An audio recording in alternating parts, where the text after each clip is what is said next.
Are we ready? I know I am. So, whether or not you are, it's time for another episode of the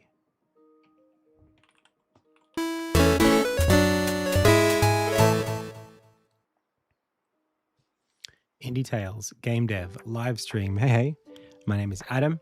You are the Pixel Pals. I've already said the name of the show, so without further ado, it's time to go. Welcome everyone to the Thursday edition of the stream. I believe it's Thursday.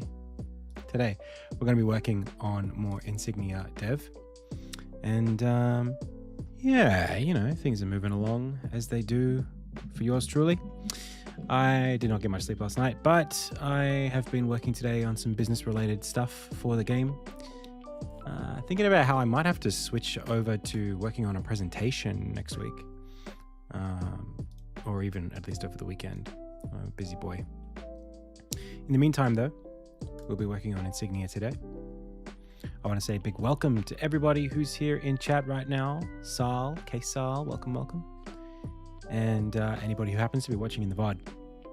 Most thanks go to Sinister Sins for the most recent follow, and Yo-Yo Bob Official for the most recent subscription. Thank you so much, Yo-Yo Bob. Okay. So, today we're working on grey boxing stuff. I want to go into focus mode. I want to get really locked in. Because I want to work on story stuff and just do my very best at kind of fleshing out as much of the game's story as I can, just to be able to walk through it.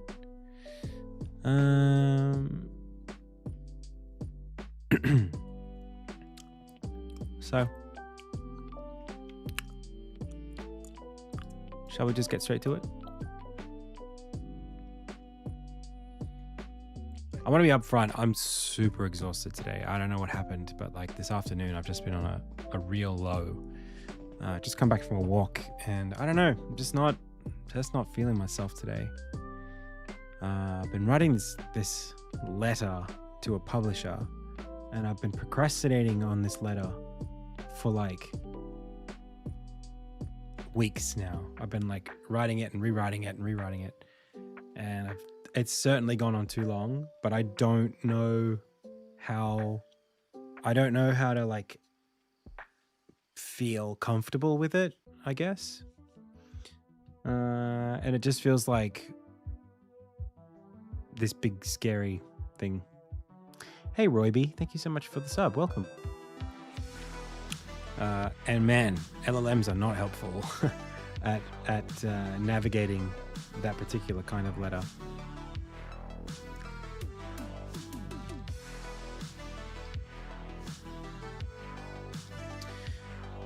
So, I mean, it's nothing bad. It's just like jumping. It's like taking that leap is like particularly as a first time thing, being like, hey, we met 6 months ago. I want to get to the point where I can ask you for money, but how do I do that? What do you need to see? Is always a bit scary because I don't want to come across like I don't know anything about what I'm talking about, but I also don't want to come across like I have an inflated sense of confidence. So it's trouble, but that's my struggle. I want to work on, like I said, chapter 2 today. Not chapter 2.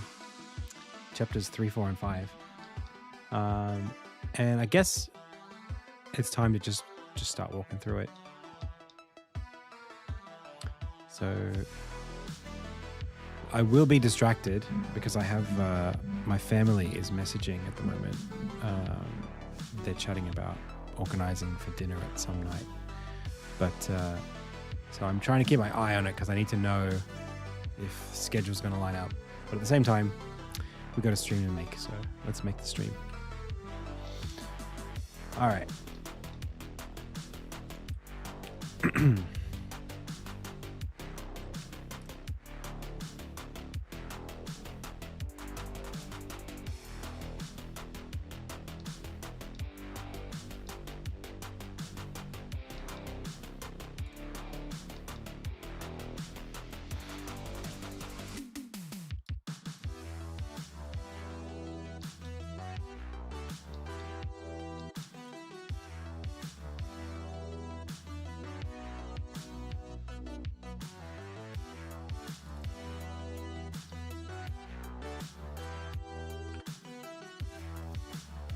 else, all right?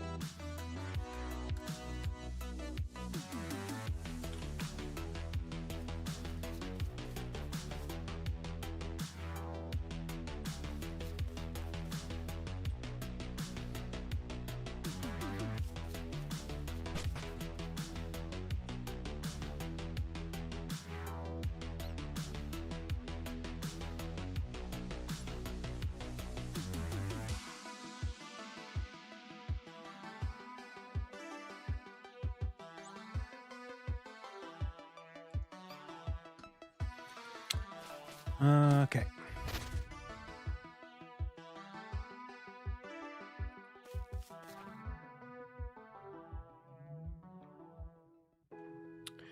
Sure. So this needs to be a gate right here. Hey, Blazy. Welcome.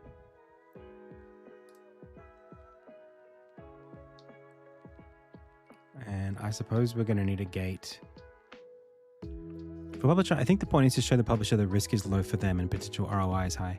Yeah, it's look, that conversation is unfortunately a very long conversation, which I don't want to get into today too much. But the long and short of it, as I see it, is this. Risk being low and ROI being high are subject to the size of the project. And there are, theoretically, any number of dimensions you could push the project into that shift and shape ROI and risk. And for me, like, I'll give you an example of a slide that I worked on just to sort of help understand how I see it. Why it's more complicated than just saying, hey, here's the pitch, here's why the ROI is high and the risk is low. I see this and I think to myself, what do I want? What is appropriate for us to aim for in this sphere? The risk is low if we aim low, but so is the ROI. Those things go hand in hand, or maybe not. Maybe one curves off faster than the other. So maybe the bigger you go above a certain limit, the risk doesn't increase, but the ROI does increase, right? Some of these things are not only quite subject to the publisher, but they're also sort of independent to the game. Like, whether we do, ports for PlayStation and Xbox, that doesn't affect the content at all. I might have to add another engineer or two, but that's 2 extra platforms. So, like, do you just commit to that because why not? What's the reason why we should add or remove these boxes to the green set? That's where I see it. And for me, as the game director, I'm mostly concerned about content. I'm just concerned about, can I get my story to work and hit that MVP point? But that MVP is not the highest ROI. So, and yet, I still need to target something. If I was just taking a pitch to a publisher directly and saying, here's the production plan, here's the timeline, here's the runway, here are the resources, I would still need to have a proposal for these. I don't think that makes much sense to me. I feel like a publisher should want to collaborate on what the extra proposals are, what the limits of the investment should be based on the risk profile they want to take on, their market expertise, their contacts, vendors that they know. That kind of thing feels like it would be more relevant than me just saying, hey, here's what I want to do. I want to chase these platforms. I want to have these features. I want to do these things and not these things. I don't know how to resolve that for me, especially because I think I have personally taken on, coming from solo My mentality in working on this game has always been minimize risk. I haven't put a trailer out on the Steam page yet. I haven't set a release date. I haven't set up the definitive platforms. I've got all my team on contract rates rather than, employees. That's because I don't know which risks to take on. I don't have the experience to say, these are risks worth taking, these are not. Or these are risky, or these are not. I don't have that expertise, but I've been learning up until now quite confidently. Just as I work, as the opportunities come, I take them on and things grow. But where I feel like I am now is that it won't happen for me anymore unless I push, but I don't feel confident enough to push. So I'm sort of stuck in the middle going, can someone please tell me what target I need to hit next, what shape I need to fit into, and I'll fit into it. Like, I know what I want the game to be like, but not if it's not going to work. Not if we're in an environment where I can't get the funding for that, or it doesn't. There's something about it that just doesn't work from a business perspective because I'm not an expert in the business. So there's stuff there that I'm very hesitant to make confident commitments to, because it doesn't seem practical for me to be the one to do that. And maybe that means that I just need a business partner, like straight up. I just need someone on my team who knows the business better than me and who's invested in the project's success. Maybe.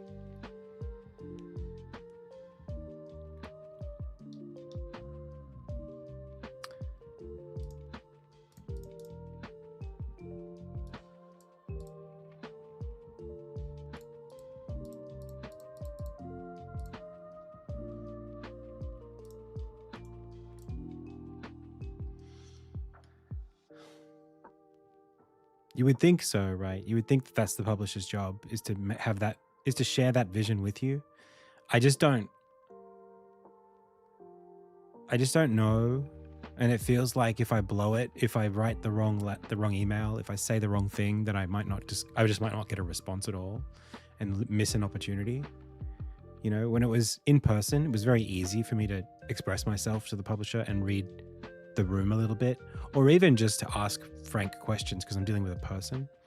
I suppose I'm still dealing with those people if I email them directly. I don't know. I think I've overthought it a little bit. Not overthought it, but I've thought about it for too long, if that makes sense.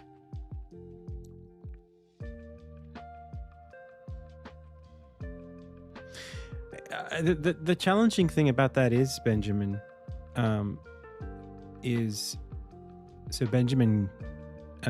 Benjamin Garza says, very insightful. I don't know about your situation, of course, but the thing I think about for my own situation is alleviating fears. There's kind of two layers to that as well. I have this like principle when I make decisions. It's less about alleviating fears and it's more about working towards a goal. Like if you're just trying to minimize fear, you're not maximizing happiness or whatever.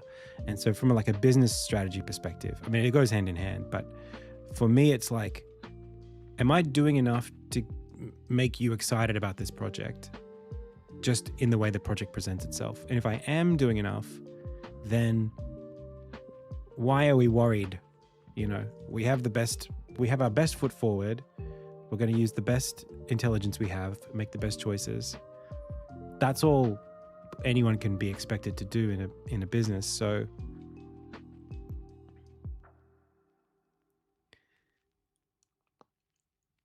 yeah, I think there is this, I mean, for me, there is a particular sticky point. Man, we could talk about it for a bit. I'm sort of on it now already, aren't I? There's this thing of it's been my job up until now to make sure the game is fun. And we've got, a pretty good sense that players who have playtested the game think it's fun. At least where it's heading is fun, right? So it's worth me investing my energy into it as a game. I think Insignia, if given a chance, will be great. That's what I think. And I think that's what anybody who looks at the data that's the only conclusion you could come to, is like, hey, this is turning out really nicely. It just needs the right forward production from here. And I think what I struggle with is the sense that even like that saying that out loud does not guarantee that we'll get that forward production. Saying that, oh, it just needs like a good production. The hard part is the production.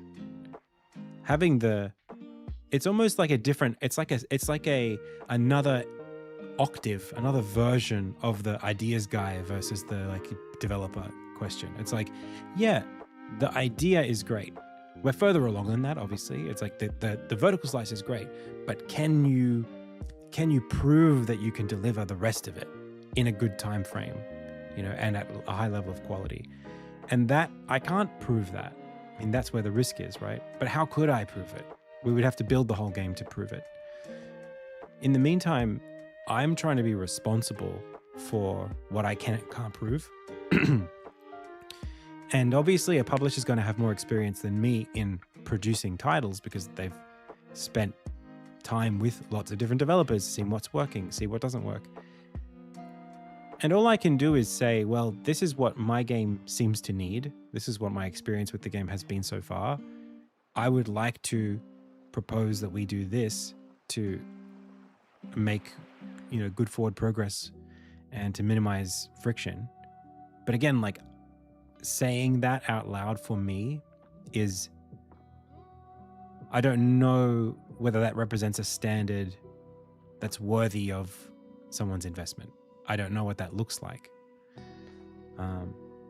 Particularly, and I've heard this many times, I'm probably going to be, there's probably going to be bias against me because I haven't got much of a track record. That's pretty much it. It's that textbook, like, you need experience to get experience thing. And so I don't know if it's too uphill, too up on hill. If it's like too much of an ask, even if I'm doing everything right, I don't know if it's like, in this economy, like your words only mean so much, Like how many wish lists do I need? We got 10,000. Do I need more than that? How many playtesters? We've got 1,000.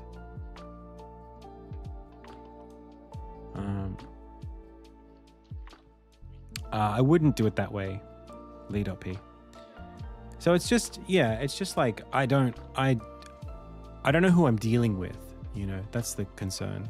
And I agree with Benjamin Garza's comment that, like, of course, minimizing risk is the biggest thing in terms of, like, if I'm someone with money and someone's like, give me your money, I'll do this with it. It's like, prove it. Of course. But I don't know how to do that. I'm proving what I can prove. I'm proving that I'm building this thing. I'm proving that people like it. It's the delta there is just like it's like a sharp, deep delta of like, well, there's like you can get ever more granular about which things you want to see proof for in order to minimize risk. All right.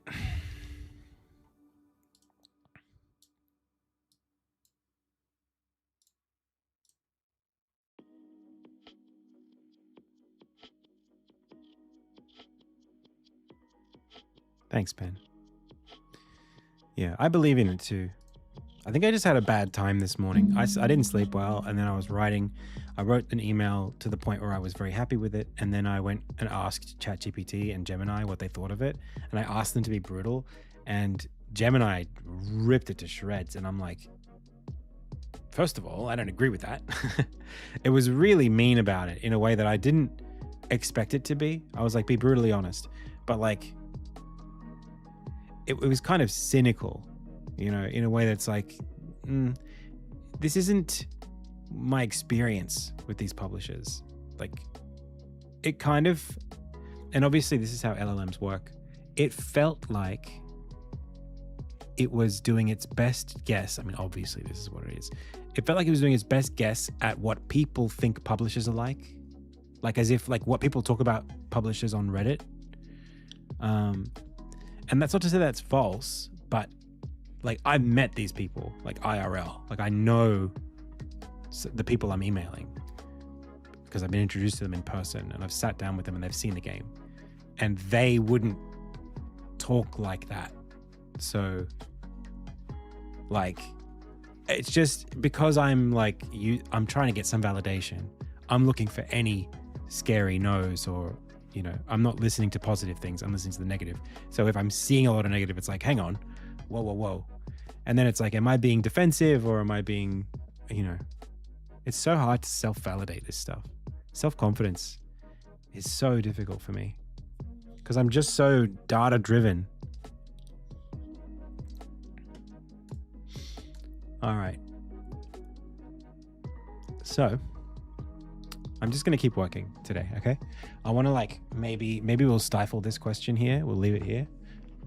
I love the chat and you guys are actually being super helpful, but I think what I need to do is build the damn thing. Just put Insignia in the bag, bro. So I'm just going to hide chat for maybe until 3:30, so 20 minutes. And then we can continue. We can chat for like maybe 5 minutes more if I remember to look up. Okay. Love you, chat. All right.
It works.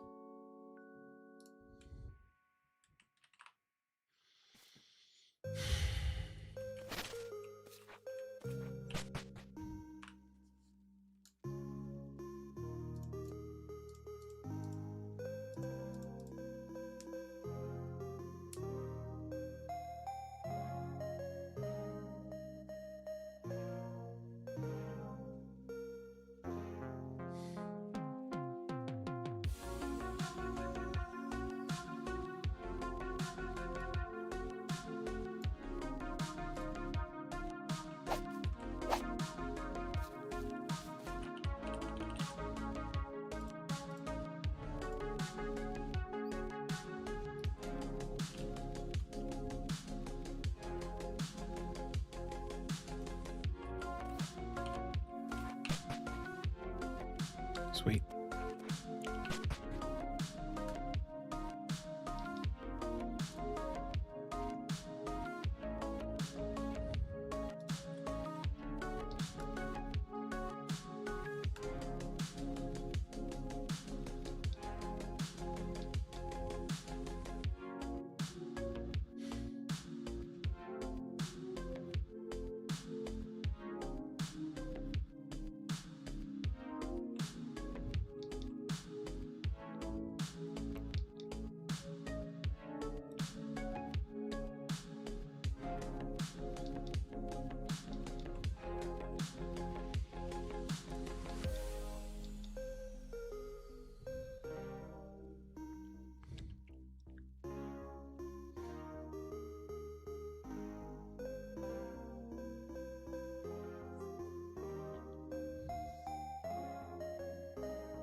I think I wrote this already.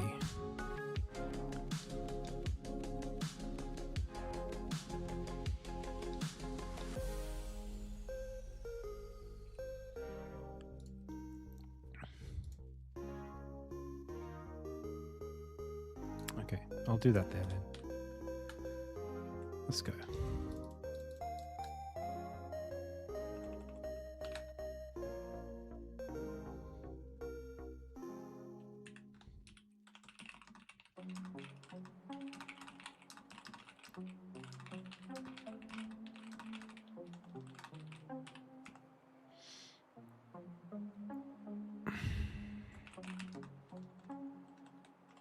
So the next beat is that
Mm.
Nice.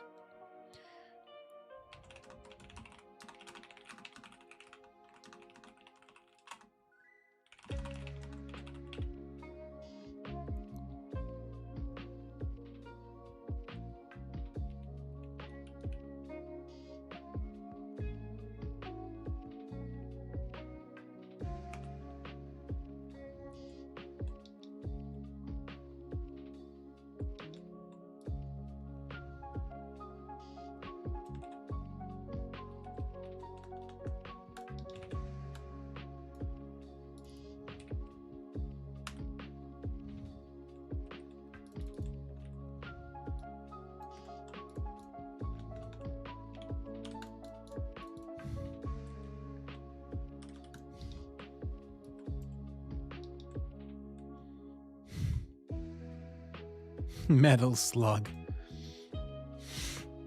Okay, Adam. That's hilarious. Is metal slug, does that mean trains? Is that what metal slug is supposed to be? Oh no, it's a slug, right? Like a gun? Is that what it's supposed to be? Did I just... Was that obvious? Did I realize something?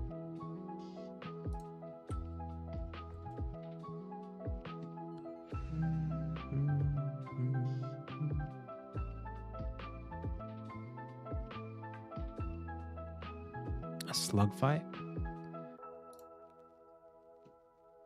Anyway.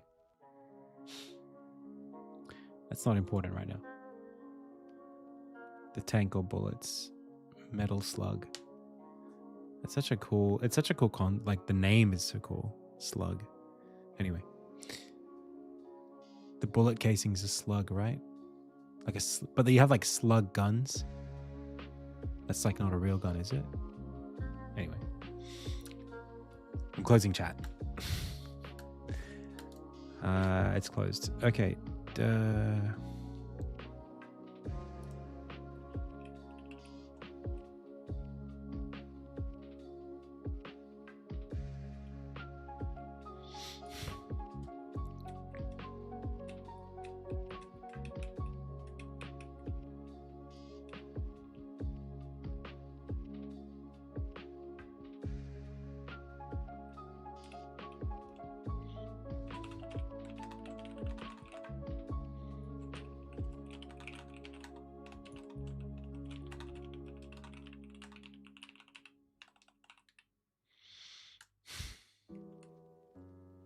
I love this.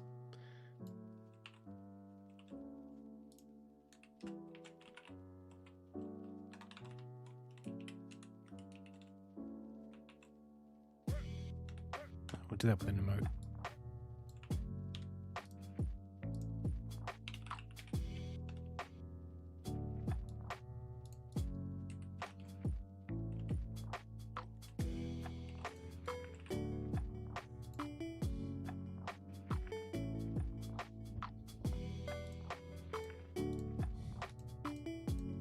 I don't have this one yet.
I need some sort of like face picker. Like something you click and you just see all the faces and you just pick the one you want.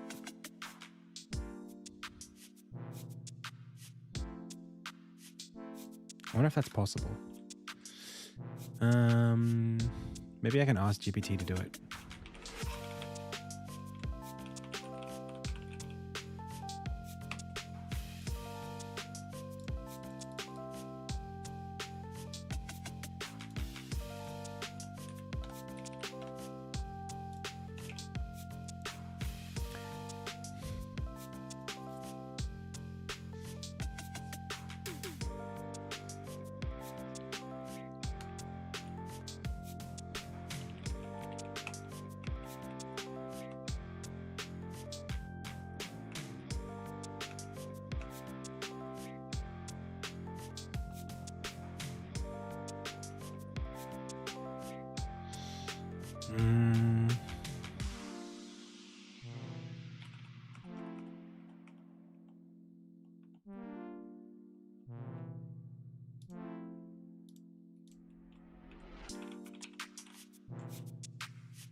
I'm not sure about scrolling.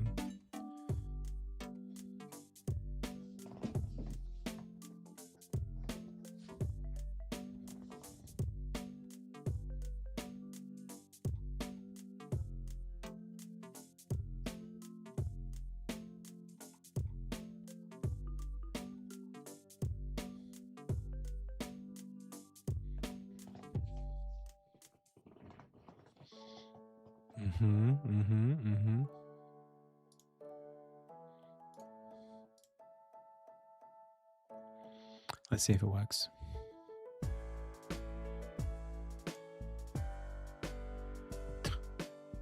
Great.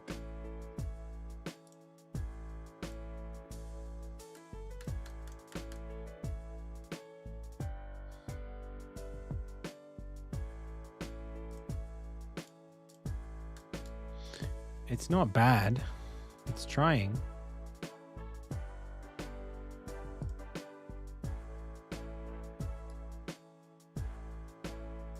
Giant black rectangle. Not what I was hoping for.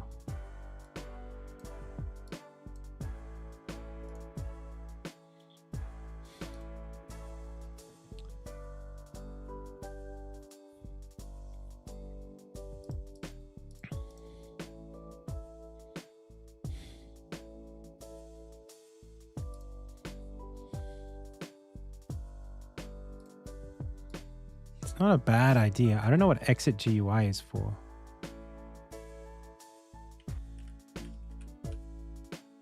I've never seen that before.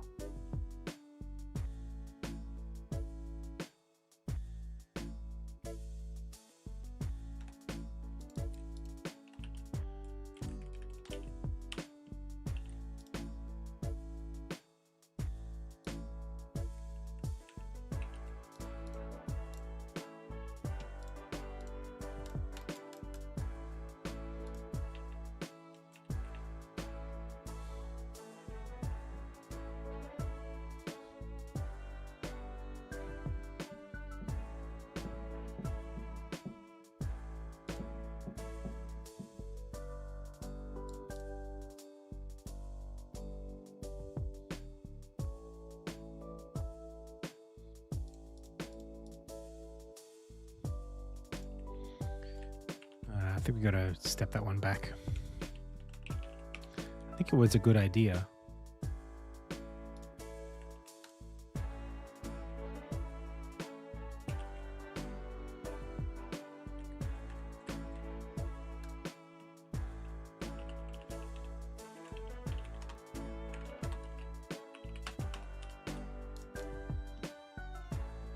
What if we just take all of this?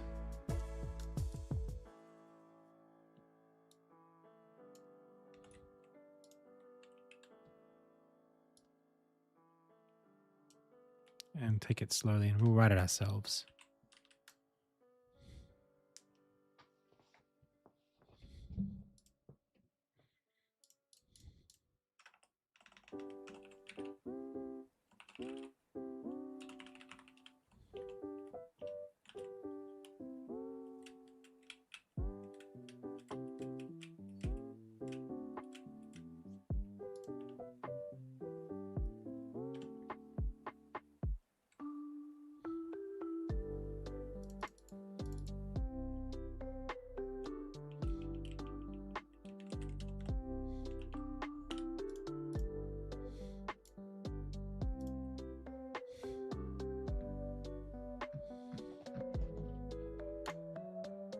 Oh.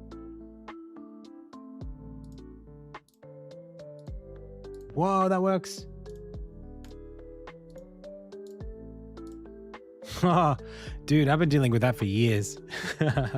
That's great. Amazing. All right, now let's make it a grid of, we want bigger sizes. So cell size here.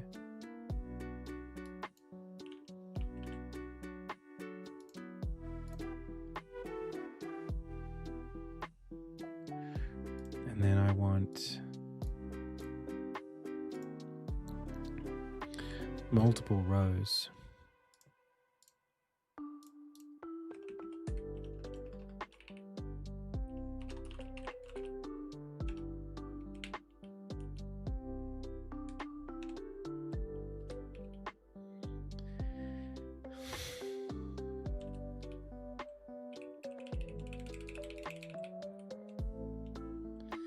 This is a, what is this, a vertical layout group? It's a scroll view.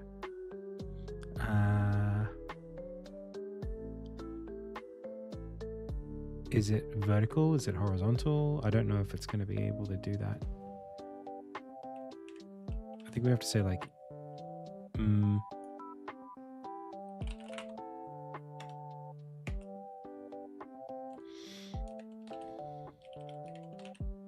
might just ask it to do it.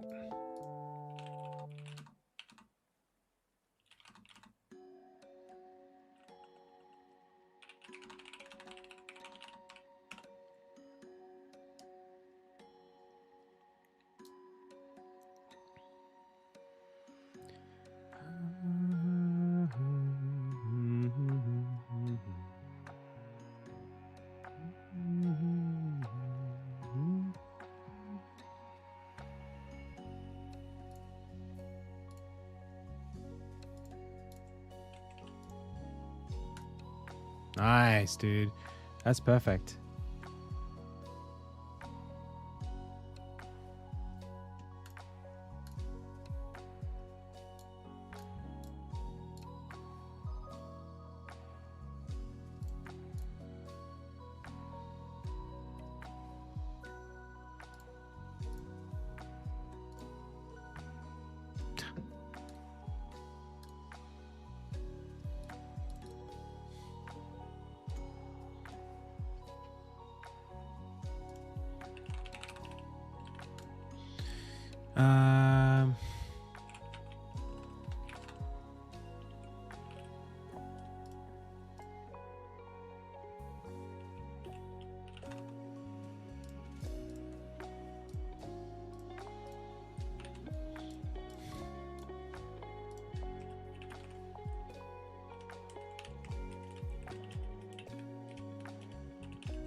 Bro, amazing.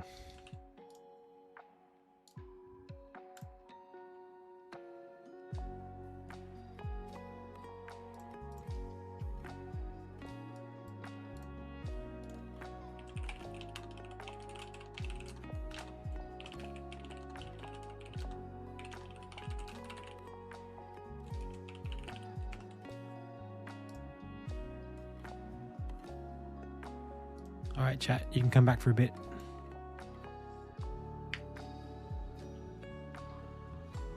Hey.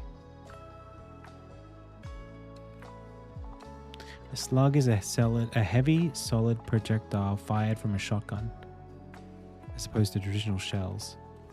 Okay, so slugs are they're like a real term. Sweet.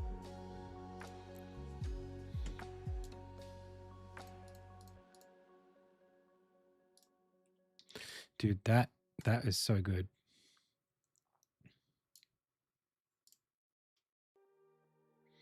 Except it's always going above the first one. I mean, I am locked in.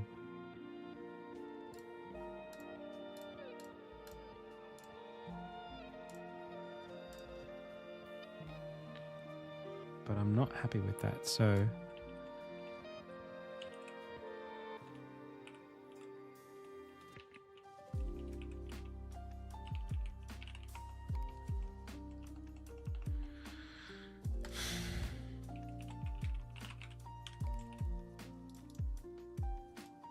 Almost got there.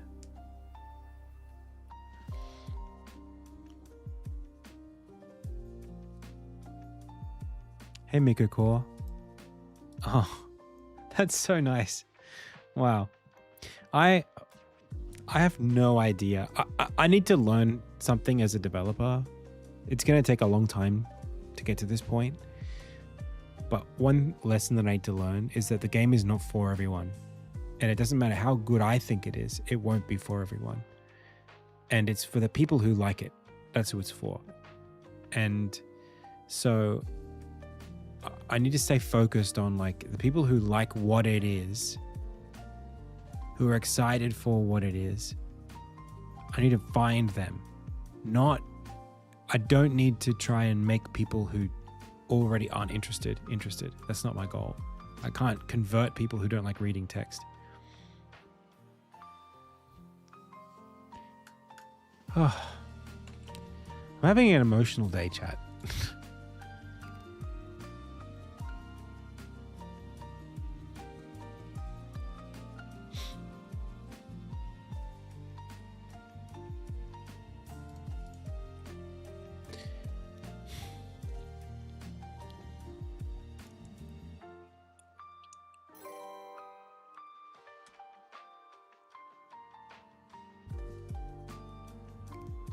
Hey, Denver, thank you so much for the follow.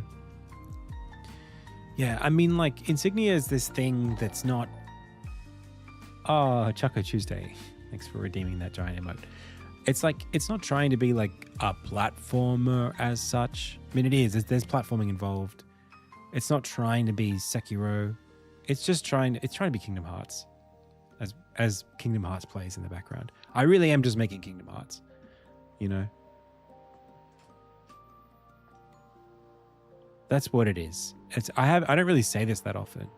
I talk about Zelda, I talk about Kirby, but like, it's Kingdom Hearts.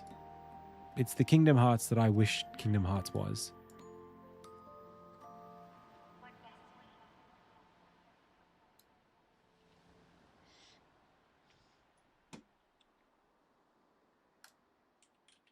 That first one, the first game, but like just a different story in that thing. Okay, so what's happening here?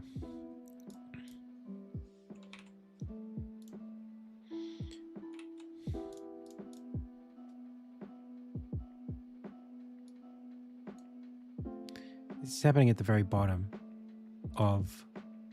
I click this, but like, oh, I see. It's there and there and there and there and there. It's all of them. Oh, that makes sense.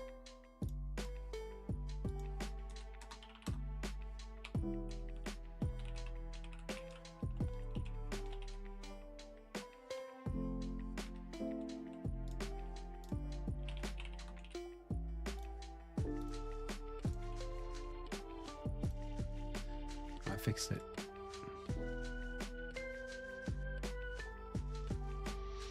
Dude, I honestly look at Kingdom Hearts today and I'm like, what the hell happened? Like, can a man riff for a little bit?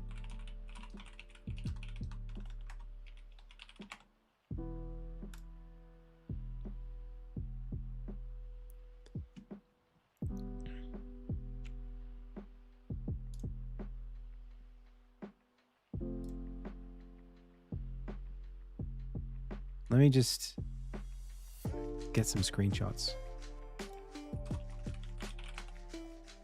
In fact, someone's already figured this out for me. Not quite.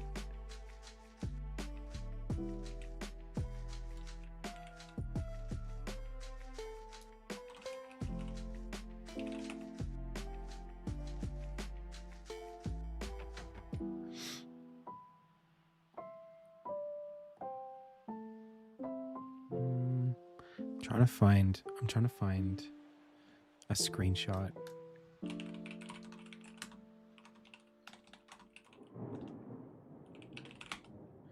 I'm sure we'll find it in the trailer.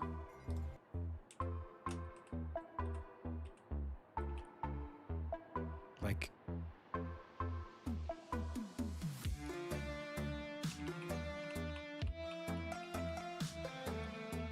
this guy,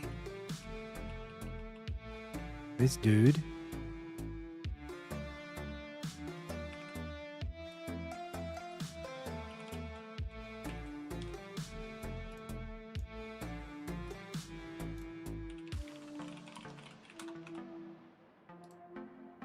how is this guy this guy? You know what I mean? every single Nomura character has gone from being bright and colorful to wearing black. They all wear black. Look at the size of these shoes. Look at the size of these shoes. These look like shoes. They're just like Converse. He's just wearing Converse, man.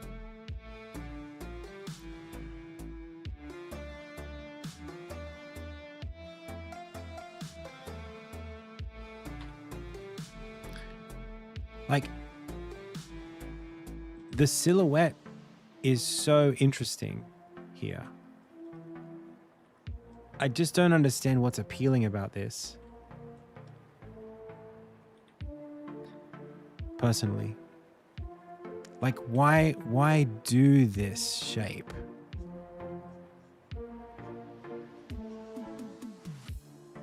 There was a reason for this shape.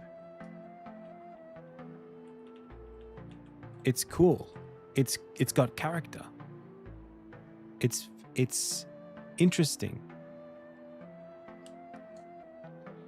When you take all the color away and you strip the silhouette back to just a human, I just don't find it as interesting.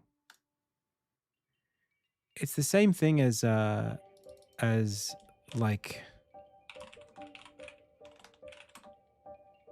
people say they really like Final Fantasy 15, but it's like, this is not, we've talked about this on stream before. I don't want to go into it, but like, this is so much less interesting to me than this.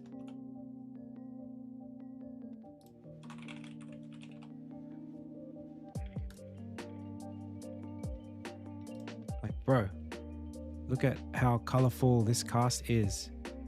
Look at all these people from these different places around the fictional universe you created. I like these people. They're all weird and different. Look at these people. They're all wearing black, and they're all human, and they're all men, and they're all in their mid-20s. It's like, why? Why did you do that? I don't get it. Anyway. What else can we talk about? You want me to talk about the Zelda trailer? This is the last one before we go back into focus mode. Okay, all I'll say is, I think this deserves to exist, first of all, because the 3DS game is a 3DS game. No one's got a 3DS right now except for me. No one's playing the 3DS right now except for me. It's not a console that we're all playing. Ocarina of Time is a generational masterpiece game, and we want to play it on console. I see that. There's no problem with that. That's fine. Next, art style. We all asked for this for like 20 years. We're getting it now. Let's just be happy. That's how I think about it. Like, I don't need it to be stylized. I don't need it to look like, I mean, it could have looked like a Studio Ghibli film, but like the last 3 Zeldas have looked like a Studio Ghibli or like cel shaded or painterly look. I've been looking forward to something that looks like this since Twilight Princess and the Wii U demo. I'll take it. You know, it's obviously not like a mainline game being made by the first party team. So like, if this is some side studio that's just been working on this and it's coming out this year, why would I complain about that? Looks great. I'm excited. Bring it on. That's just how I think about it. Like, the music blew my mind. Tears falling down my face. Let's play Ocarina of Time. My wife hasn't played it before.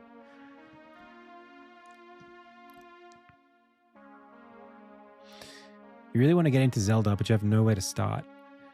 You could start with, I would say, like, it depends on your experience as a gamer. If you want to start with something that's like, so Zelda ranges, really quickly, Zelda ranges from being an action adventure game that's very linear and very walk you through it to super open world. And it just depends on what your tastes are there. Breath of the Wild is a great start if you like open world. I would just say, just go play that. People who don't even like Zelda like Breath of the Wild. But if you like something that feels kind of classic, like a real like old school adventure, then I think honestly Skyward Sword and Wind Waker are great places to start. They'll hold your hand. They're very story driven and linear. And then if you don't mind retro graphics, by retro I mean low poly, then I would say Ocarina of Time, Majora's Mask. And if you really liked Ocarina of Time, then Twilight Princess. I love Twilight Princess, but I don't think it's for everyone. I think you have to have played Ocarina of Time and want more to play Twilight Princess and enjoy it, especially as a first Zelda. And then if you want like top down, then you can look at the Link's Awakening DX games, and A Link to the Past and the original Zelda. But in terms of just getting a sense of what the franchise is, Breath of the Wild is what it is today. Skyward Sword is the pinnacle of like jumping in easy on the more classic 3D like movie style. And then yeah, Link's Awakening is pretty good too. Even like the Wisdom, what's it called? The Princess Zelda one that came out, Echoes of Wisdom. That's not a bad start too, but it's not really Zelda as, I mean, it's Zelda, but it's not really Link. So Link's Awakening is pretty good.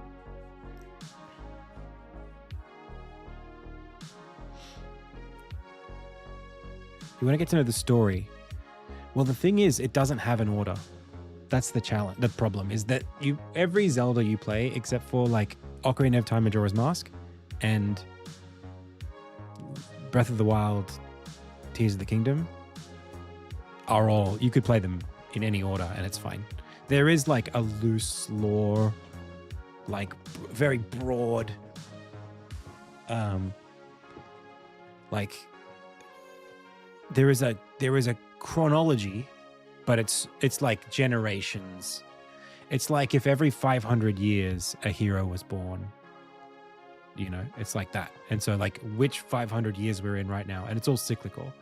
So it doesn't really, you don't have to start at any particular point. Like technically Skyward Sword would be the first one, but that just means nothing to you if you've played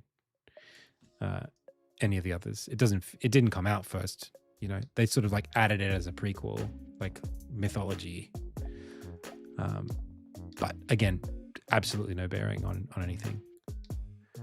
There's no like plot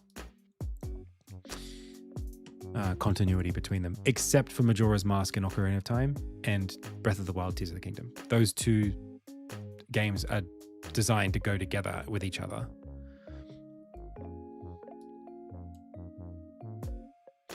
Okay.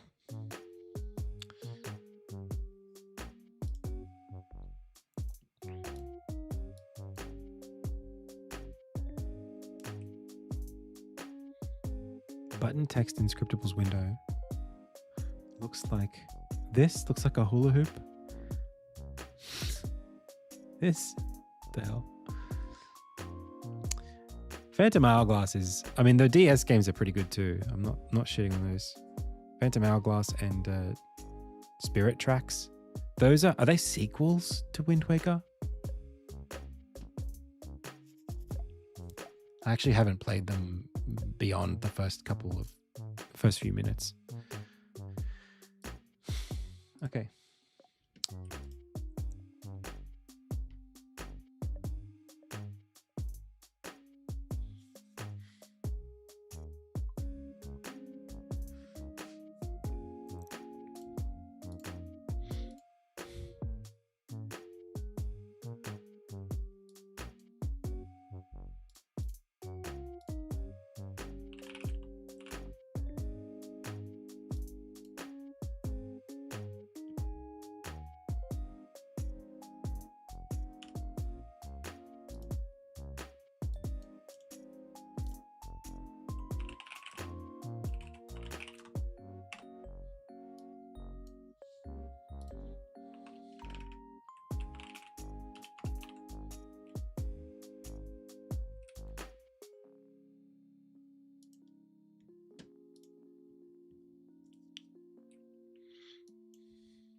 What do I want to do with this?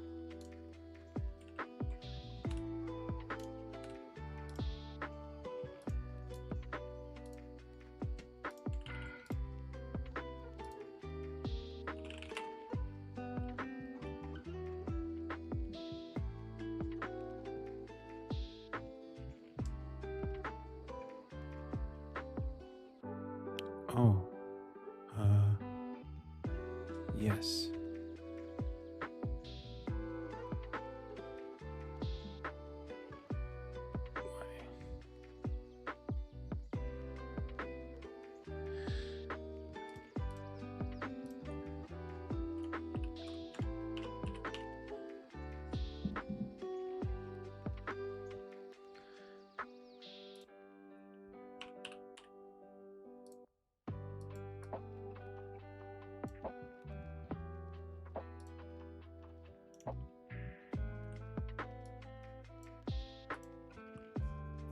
How big are my backgrounds?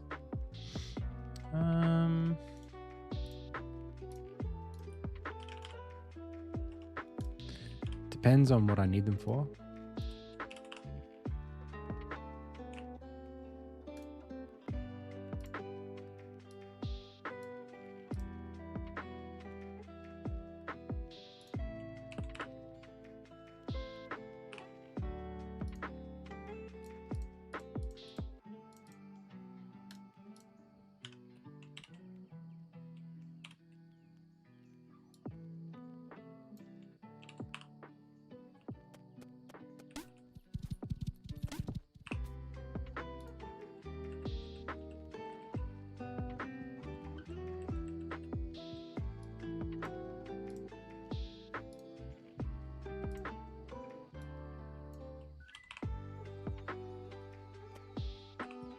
This is terrible.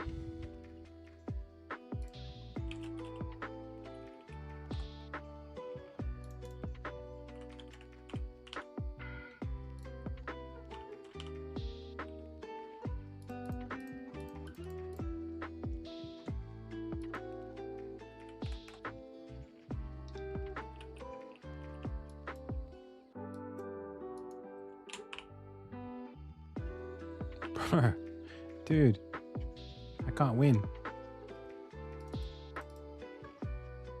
Oh, it's getting scaled. That's a shame.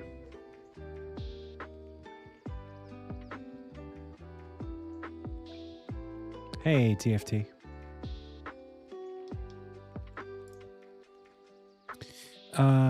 You may still, if you won, then you may still redeem the reward. Yeah, if I've got your name down already. I should have your name down if you did win.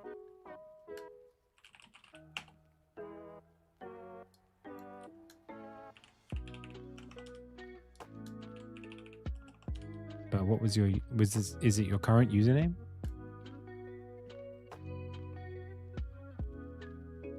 It's TFT.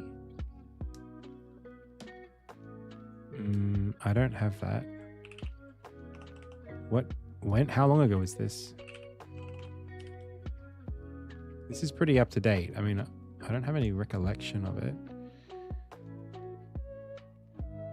A long while ago. Are you sure you didn't have a different username?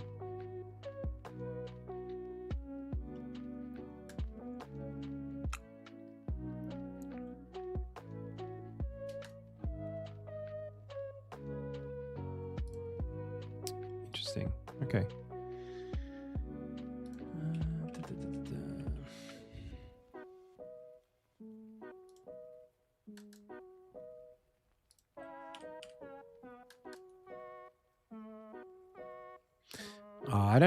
I don't like to think about it that way. If we can accommodate you, I'd like to. I just don't have...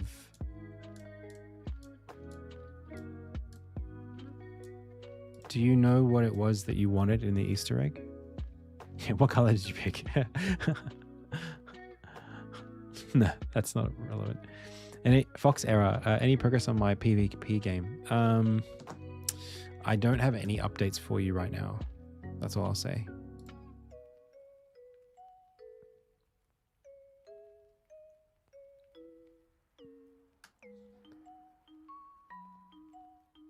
So I need this to be dark, and I want a version of this. I guess I could just click this and then find it.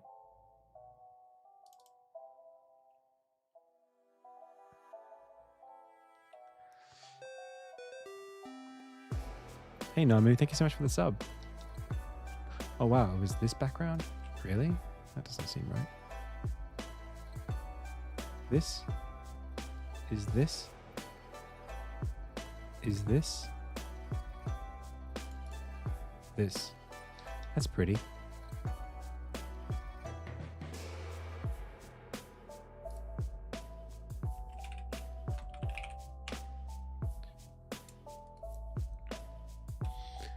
All right. I need to do a quick nighttime version of this.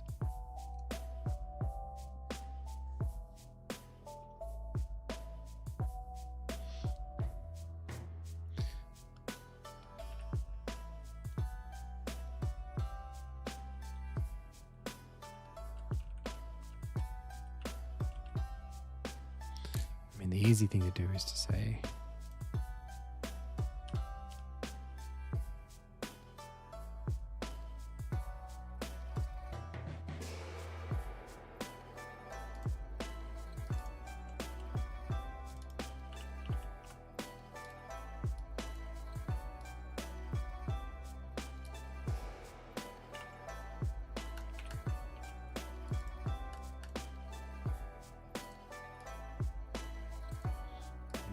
not quite how I would do it though, is it?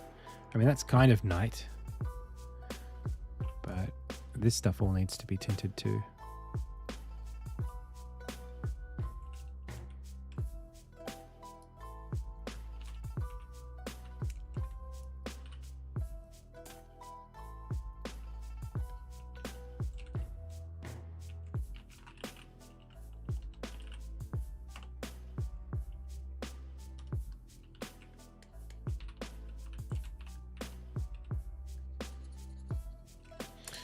I think the better way to do this maybe would be to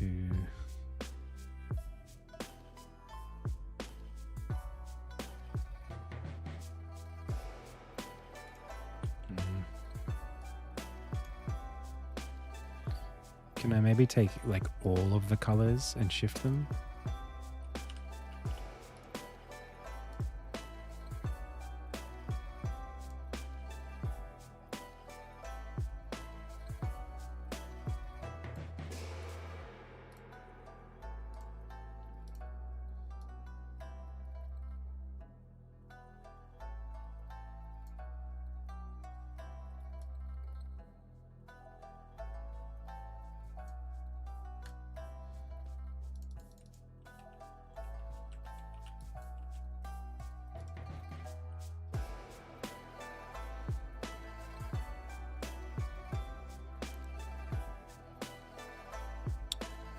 I mean, I know what I want to do.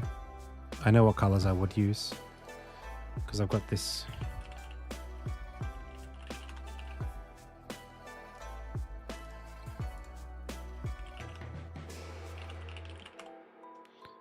This one. So I just want to use something that was basically this. These colors.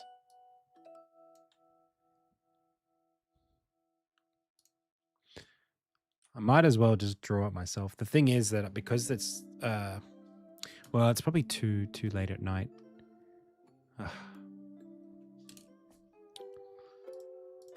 There's a couple of problems, not problems, but challenges. One challenge is that this is very layered. This is like 1, 2, 3, 4, 5 layers of background. And if I want to do a new version of that, I have to sort of manually do that, and it's not just 5 layers, it's 5 groups, so that's kind of annoying. Then it's, I mean, I can do find and replace color, that's easy. I guess I could just do that, but first of all,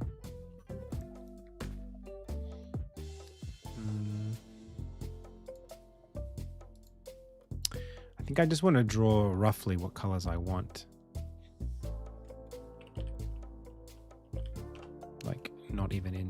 Hey, Sprite.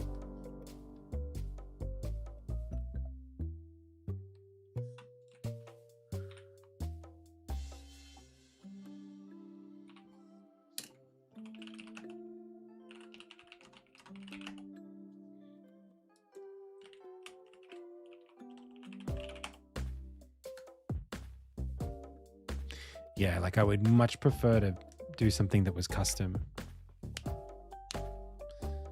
and get the colors right.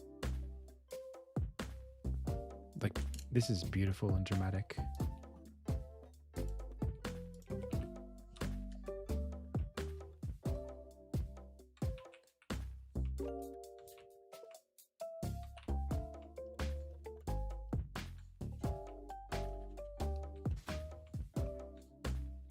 I'm kind of beyond palettes at this point.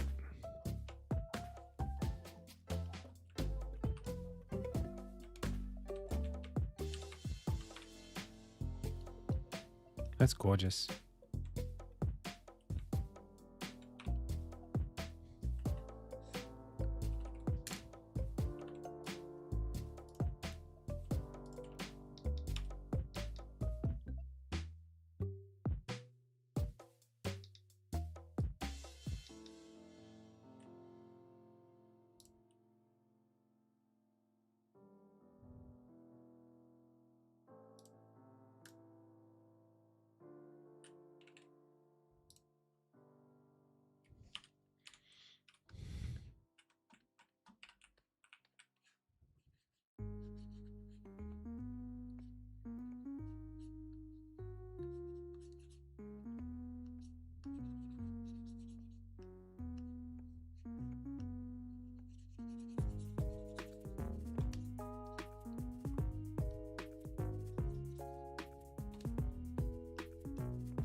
No, I did not.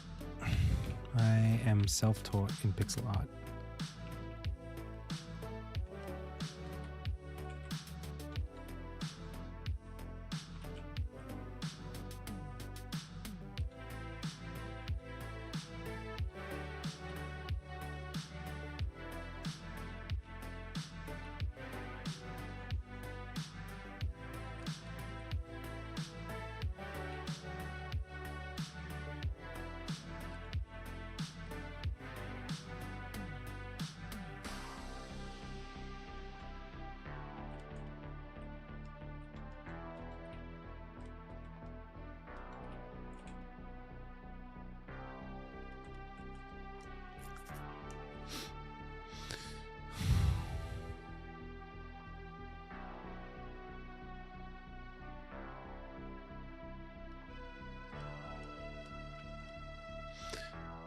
That's going to be trouble.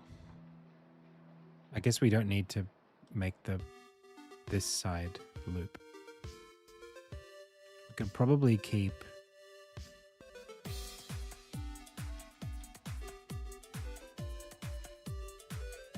do that.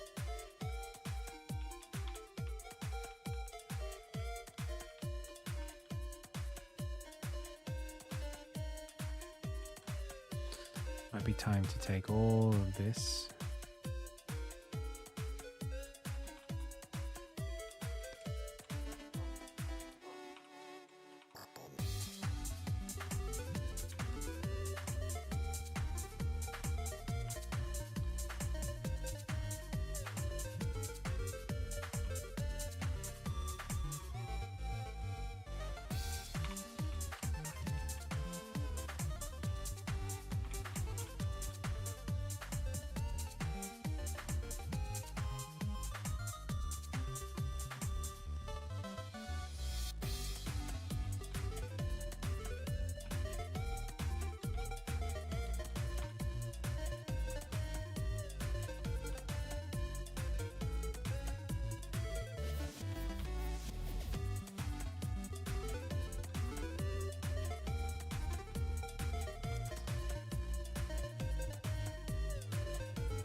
Okay.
That's pretty close, actually.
In pixel art, definitely I'm self-taught. When it comes to other aspects of art, I mean, I did take like an art class in school, and it's kind of one of those things that's a bit funny to try to answer because like I was drawing before I was doing art in school.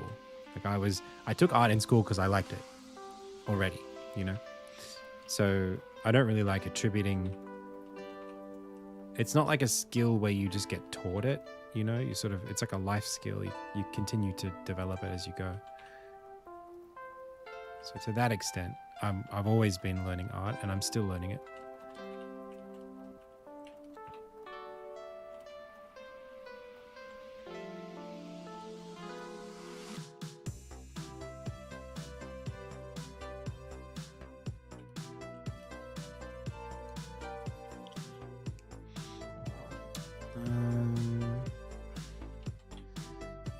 Okay, is this the time of day that I wanted? I think I might have wanted a bit darker than this, a bit later in the day.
So I finished Mina.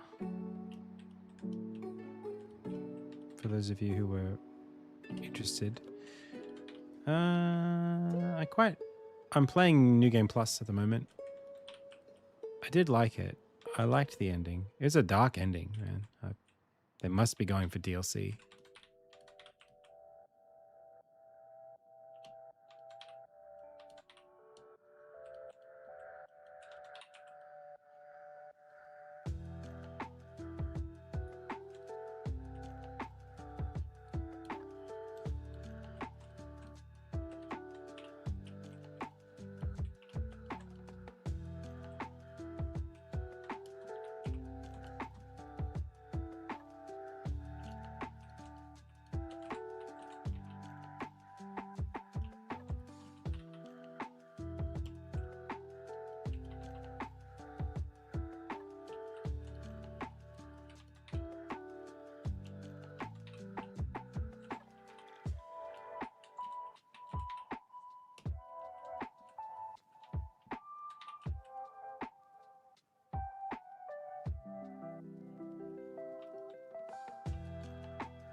Now, did I get that even close to right? Not quite. It's actually a lot darker at the front.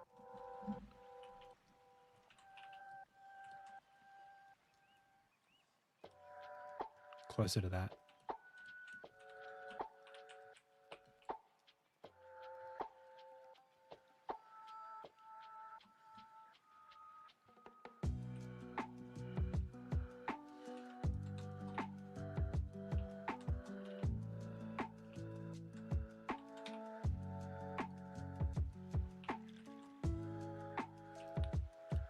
Cool.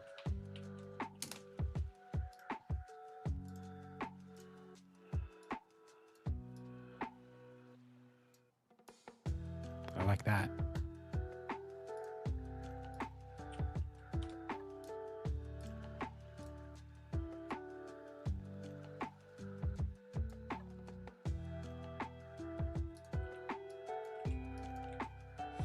What did I do? Oh man, what are you doing here? Get out of there. Get out of the sand, boy.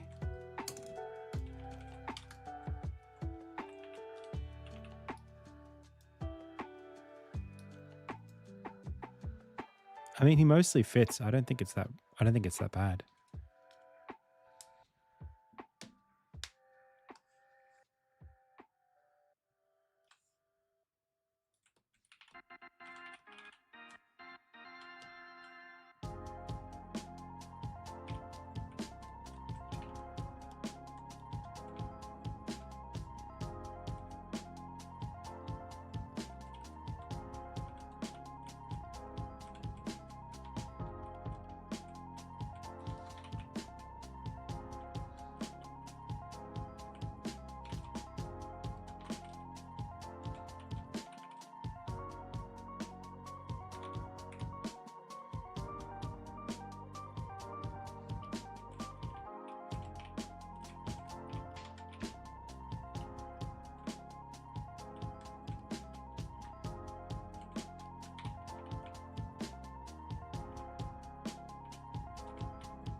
Hey, Void Plane.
Hello.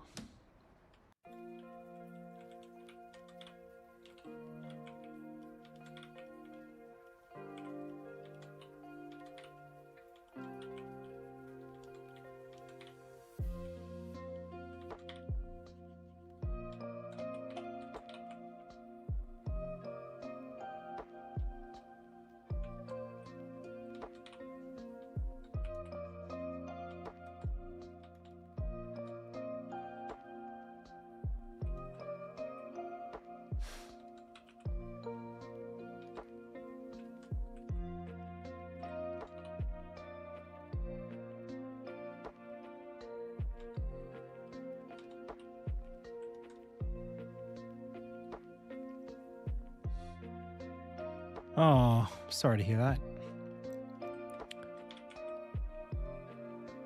I wonder what happened to it.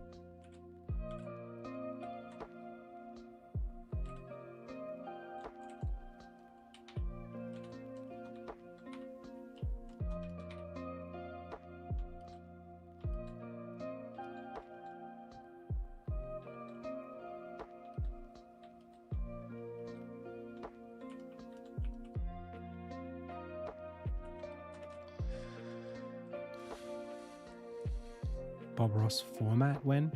What do you mean by format? You mean like me talk while in a Bob Ross accent while we do this work?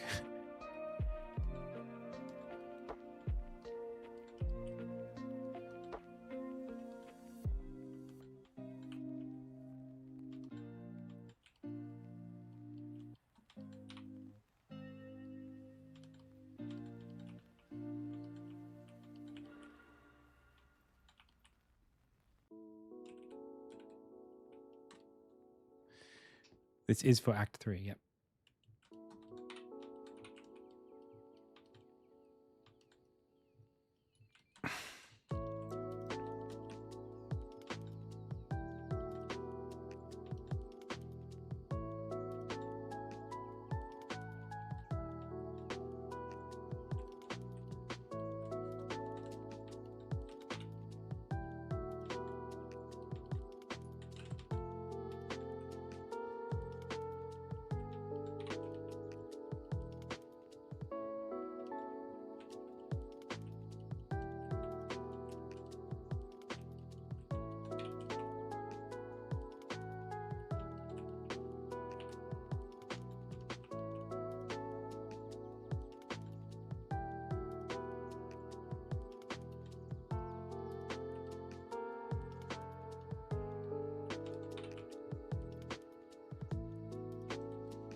Well, I can't be blamed for the spilt water.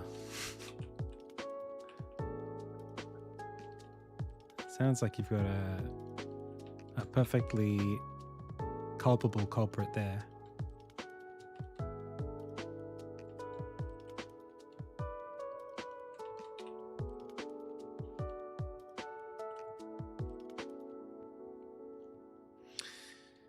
Right now I'm working on a background for a scene in chapter 3. And I just found myself doing it because I'm blocking the scene in. And I'm I don't know, feeling a little bit contemplative. So it just feels like the right time to work on some art. I just feel it coming on. So here we are.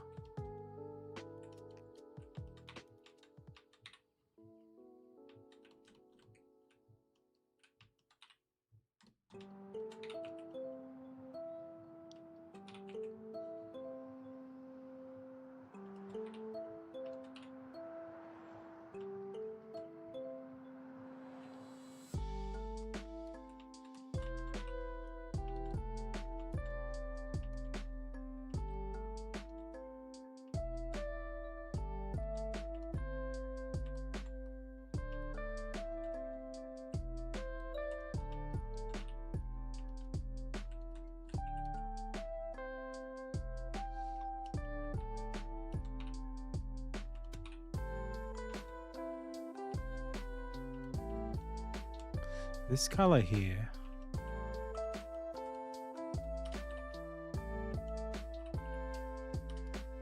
I don't know if I like it.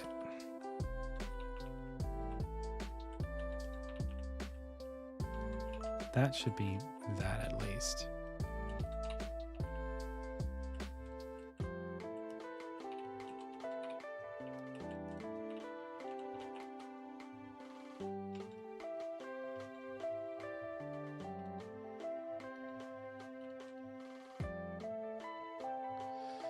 And then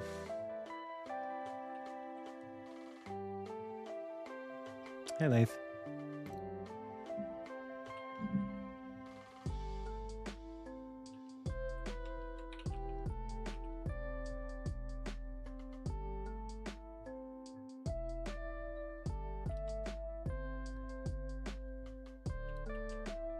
That's better.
Dude, I was struggling today. I'll tell you what, today was a hard day for me. I was in like contemplating giving up territory today. And it wasn't because of anything bad that's happening with the project. It was just like a lack of self-care that I had put off for a long time. It's actually monumentally important. It's so important to look after yourself. And it can be really hard to justify in a weird way because it just doesn't seem that important most of the time. It's not like urgent. It only becomes urgent when it's a problem. And I mean, at a certain point, that makes it kind of slippery and invisible. You know, you just sort of don't realize that you're not looking after yourself until you haven't been looking after yourself for too long.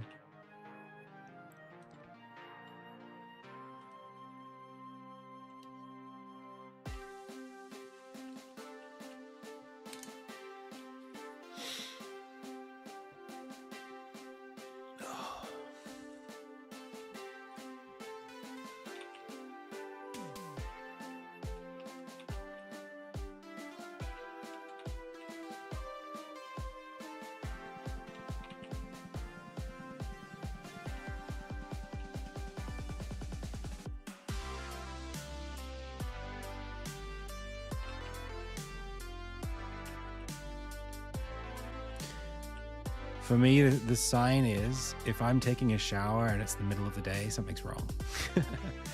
If I like desperately need to just have hot water running over my body, I've been neglecting myself. Like, oh, I'm in depression.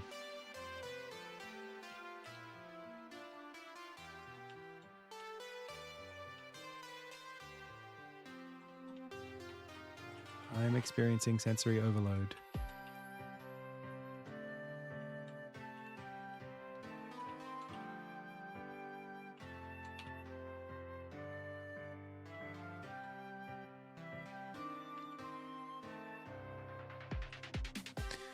Like today, the seam isn't really going to be there because this isn't going to move. Only this is going to move. So it's not going to be a seam in the real version because it's just not going to move at all. Like how could you can't scroll a sky that has a directionality to it. The sun has a position in the space. It can't move. So you can't infinite scroll it.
I really wanted to go to Beer and Pixels the other day, and I had something else on, and I couldn't go. But I do like it a lot. Connecting with other devs is really valuable. There's something I think that I'm experiencing that I don't know how common this is to experience. It's probably not very common, but it's also, I mean, it might be more common than I think. It's just like, unfortunately, not something that I can get a lot of, intimate experience with or reassurance about, which is the more you work on a project, the further along that project gets and the more it alienates you from other people.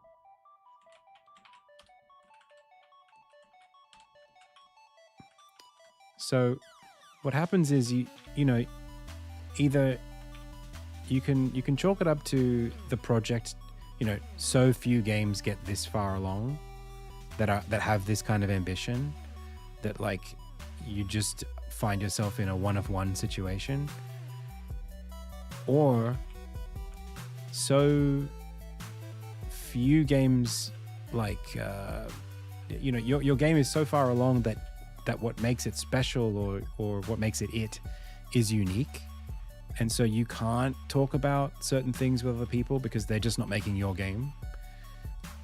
And I find that experience really alienating,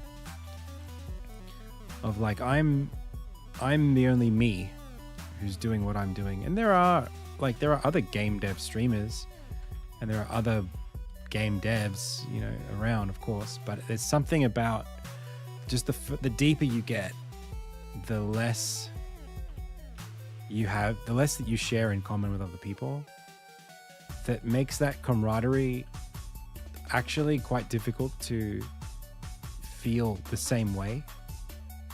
Being a beginner game dev and just getting your foot in the door is actually like one of the most amazing like community experiences, because everyone's there, everyone's at that level. So like you're in good company because no one's got it figured out and everyone's just trying to have a punt, you know. And that's people come in, they work in the industry a little bit as hobbyists, and they might get a certain way. Maybe they release a game if it's a small game, and then the majority of people, you know, they either shack up with another studio and work on whatever they're working on, or they fade away into another industry, at least in Sydney, at least in Sydney that's the case. Whereas like if you really want to stick it out in a place where there's not a lot happening, gosh, you got to be self-motivated and prepared to be like alienated in that way.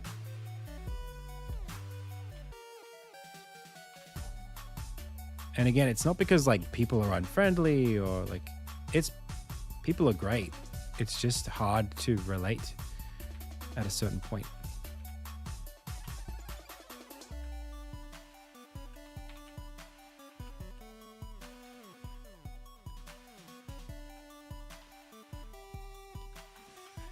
And I kind of resent that about this game in a lot of ways. I sort of feel like why did I choose this?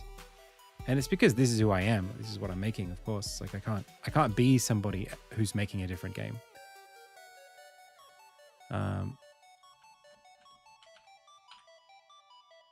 But it still doesn't make it easy.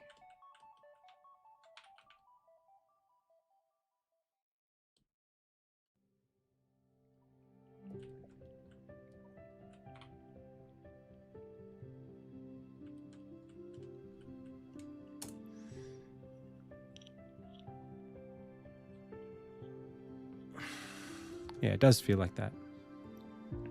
What inspired my game story? Well, a number of things.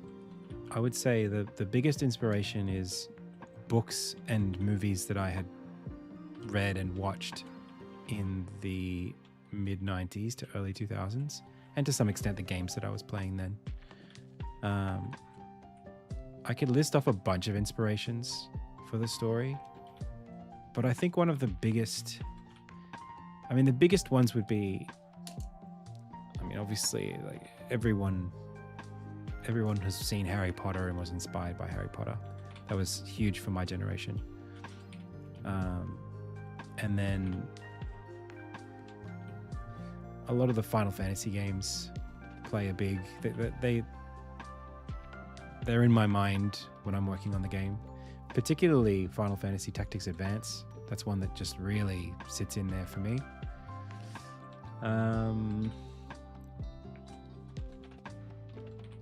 What else? When I think of the game, I think of like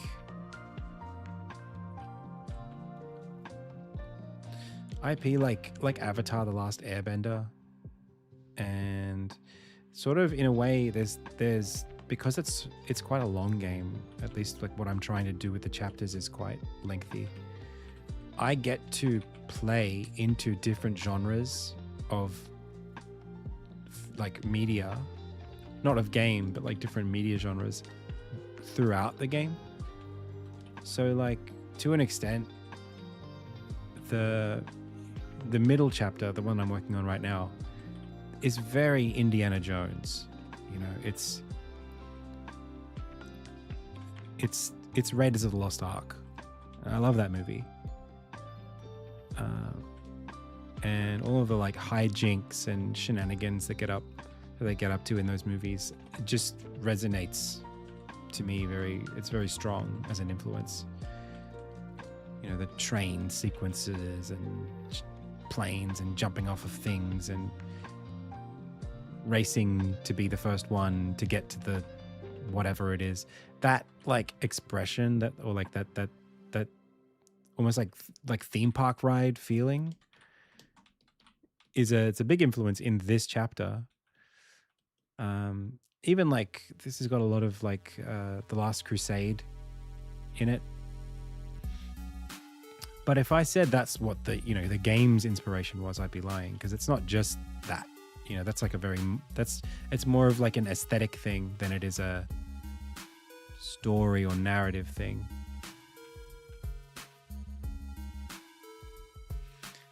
A lot of the world building probably was inspired a lot by Guild Wars, a game that I played. It's sort of, you can't separate yourself from your inspirations. That's what I was saying about like, I'm the only one making this game because I'm me and I can't be anybody else. It's a lot of it's that. It's like, if I just look at all of the games that I played, there will definitely be aspects where I can't separate because it bleeds through. And I don't even know what's inspiring me. It's just like, oh yeah, you're definitely pulling from this thing. But I'll be the only one who can say that. Maybe my brother too.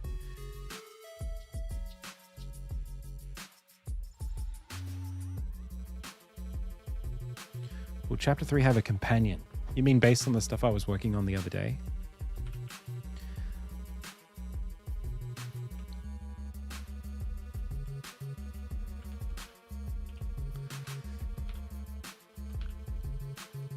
There is a plot arc between the main character Armin and one of the villains, Rekka, which has grown as I've been writing the story. It's grown significantly.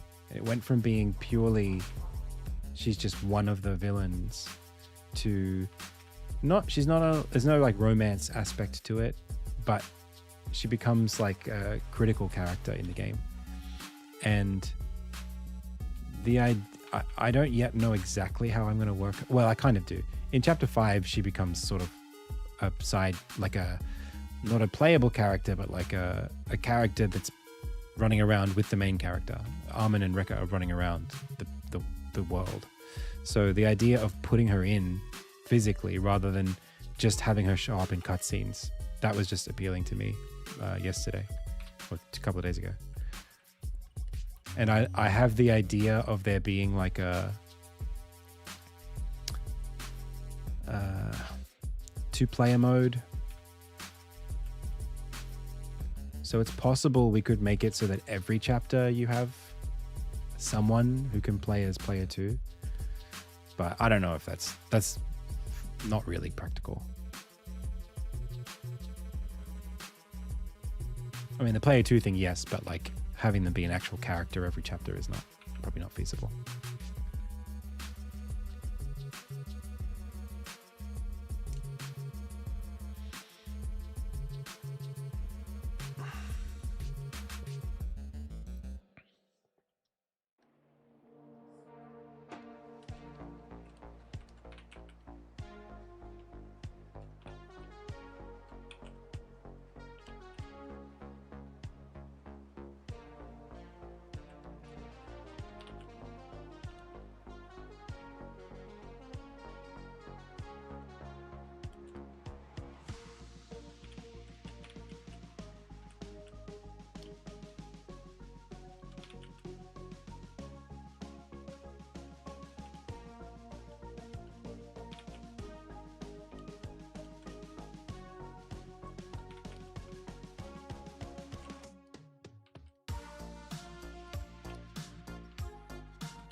Oh, thank you.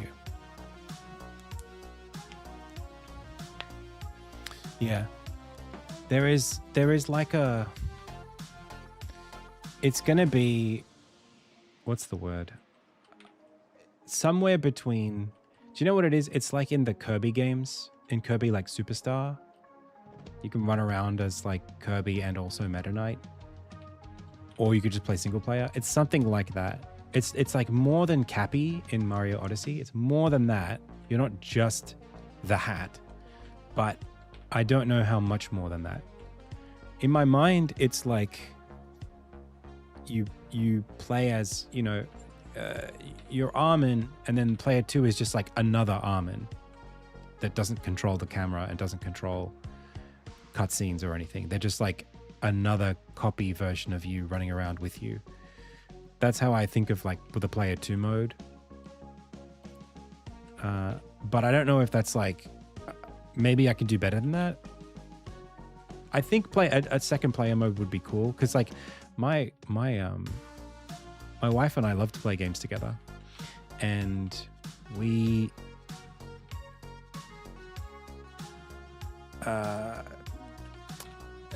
it's always like annoying to play past the controller, you know, like when we have something to do together, it's more fun.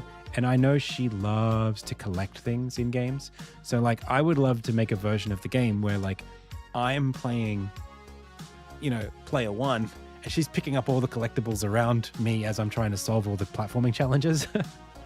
You know, that's kind of like in my head, if it was a game made by somebody else and we were just playing it, that's, I think, something that she might get value out of that, out of just being able to like obsess over the pickups, you know, or lend a hand in combat, you know, like hold the enemy down kind of thing. Because she wouldn't want to be responsible for doing all the platforming or like the really tough combat stuff. She's not interested in that. But she is interested in the world, and she's interested in that kind of collectible completionist mindset. So if I could give her a player 2 mode that did that, I think that would be kind of cool.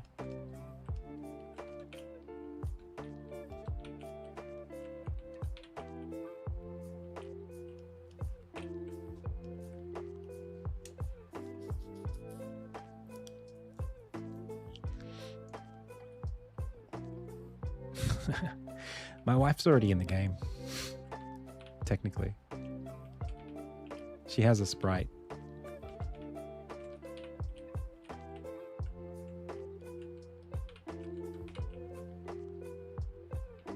She's actually in this chapter.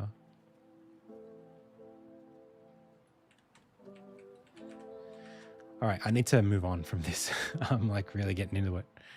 I think it needs more of this wispiness. This color, like if I just come back here, I think this is too dark. Do a bit of that. Maybe even a bit of that.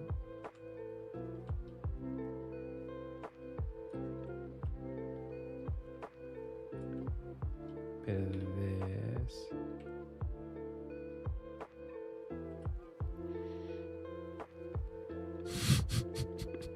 She kept wanting me to make the sprite bustier.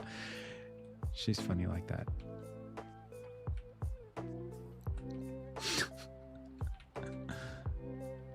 I missed when she was more confident being on stream. She's sort of been a bit more private the last little while. Last few years, actually. Not that I blame her, like, you can't be on... I don't know if, like, we would want to be a streaming couple that way.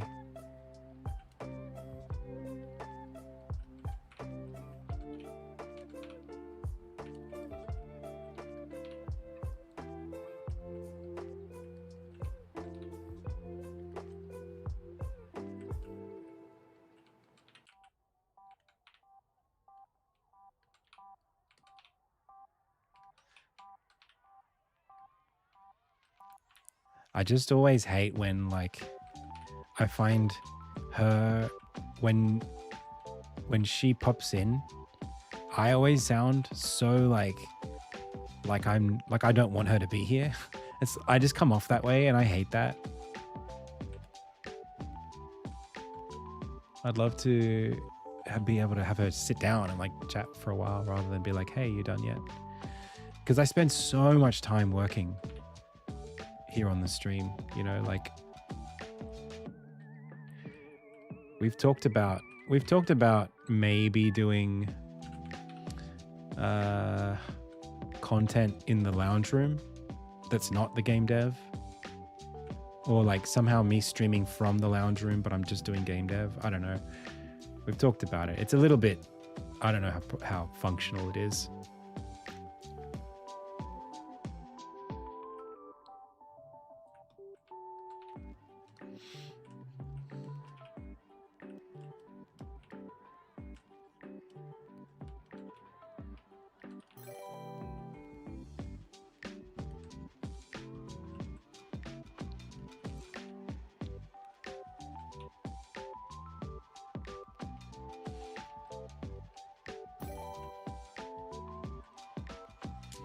Hey, thanks for the follow. Yeah, there's something, I mean, like, it's not a never thing, but I just don't know. We've talked about a bunch of different ideas about moving. Like, I'm in a separate room. I'm in like the second bedroom. We've talked about like streaming from the lounge, like me fully streaming, like setting up my office in the lounge room, like the desk and everything.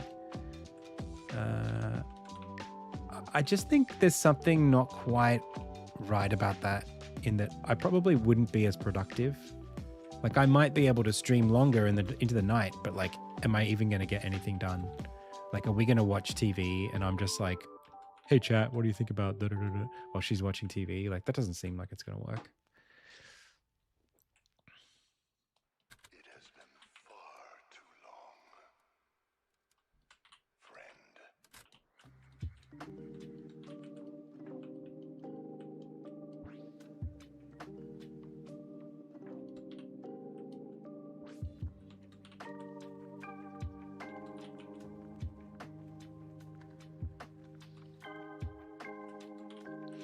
I just know, like, I don't have enough time.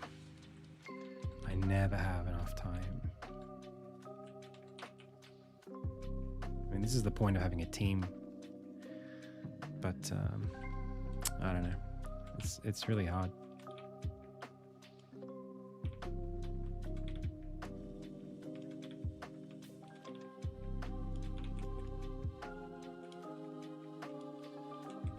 I want this to, I'm struggling here because I'm trying to dither this, but I don't think I can.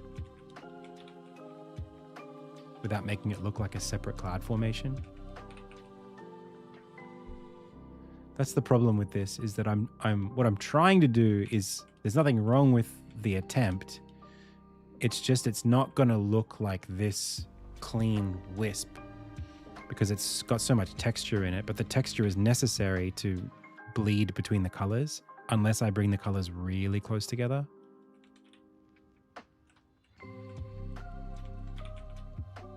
I guess open shapes is the answer here.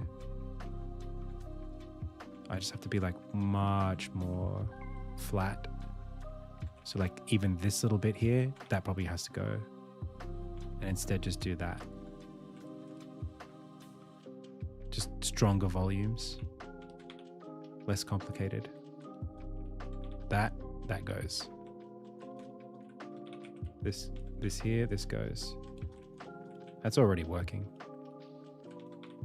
This goes, this comes in here. It's going to look lumpier as a result, but that's all you can do, really.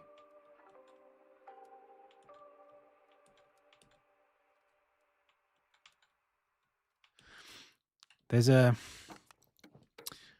those of you who like design, there's this thing that I'm constantly trying to grasp and wrangle that I like to call design confidence.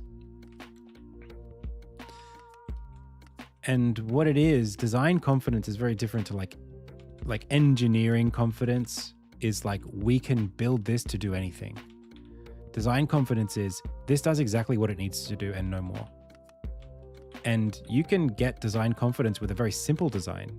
A design can be made of nothing. You know, like a game can be a 1-bit game, 2-bit game, right? Where it's just like black and white, and you can make a beautiful game out of black and white pixels and just that's it. And you're not trying to make it do more than that. And that's confidence.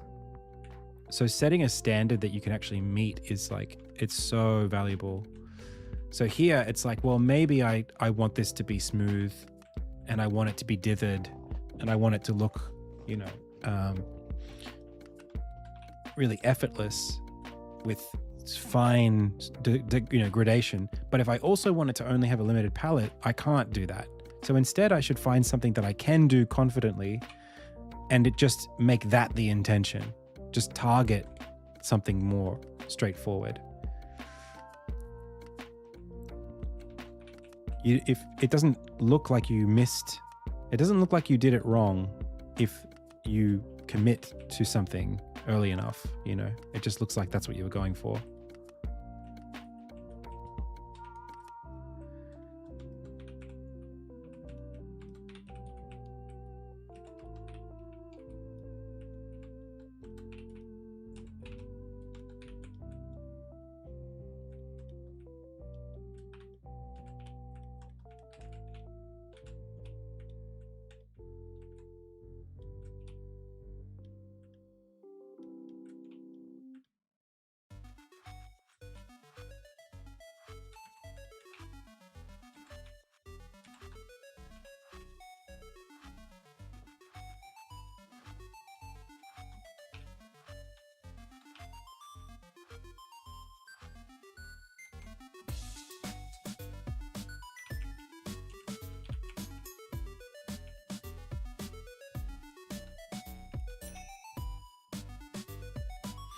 I think about that a lot with Insignia itself, with the story, you know, it's like, does this need to be this complicated, or is there a version of this I can stop at that's simpler?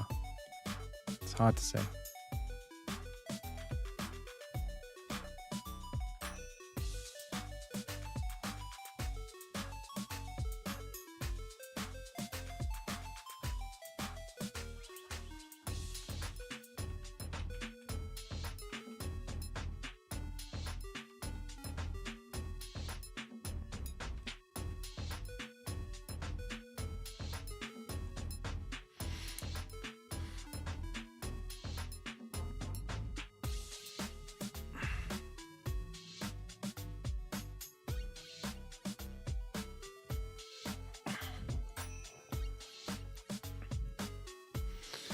Well, it's not that I don't think less is always better, but less is always easier. You know, it's always harder to do more. And it's like a classic mistake of game designers to go too big too early. And I'm guilty of that mistake. I was playtesting a game that somebody had made at a recent games festival, and it was a tabletop game, like a board game about like building a library. And the game, you know, I was playing with the game designer, and we were just playing against each other. And it was like turn 2, and her turn was like 5 different phases of, first I do this, and that's going to set off this thing, and that lets me do this, and then I'm going to cash in this thing. And I'm like, this is too deep for my first turn. Like, I can't play this game with you. So having all of the different orthogonal axes of a game, it's like, you want to get there. Like, the best games have that thing in them, but it usually takes a lot longer to get there, and you get there with fewer parts. Complexity, I think people mistake complexity for depth. And it's not that, I mean, like, they can be synonymous, but usually it's better to get there with fewer parts if you can. Because you're just less to learn as the player. It's just like everything is more straightforward.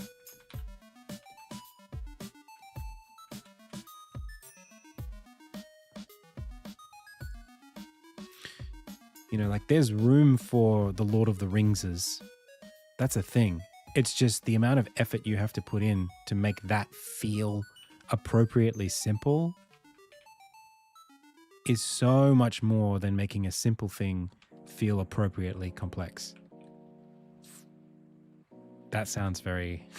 I am very smart, but I hope that makes sense. Like, reducing a big thing is harder than amplifying a small thing.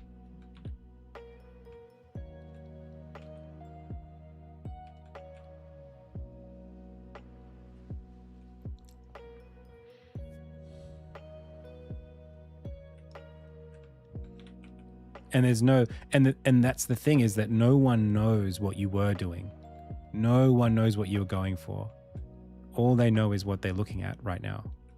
So when you start complicated and it's hard for you to wrangle it, it's like the only one suffering is you in that moment.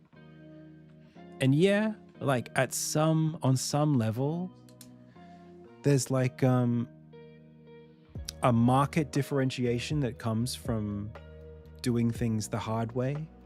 You know, finding new territory in game design and making something that's complex in a way that only it can be, because you combined these genres and da-da-da-da. All of that is valuable, but it takes so much skill to land that. And the value that you get in like originality and market differentiation only pays off if you land on something that's really good.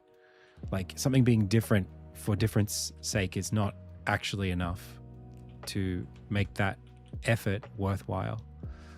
It has to be different and good.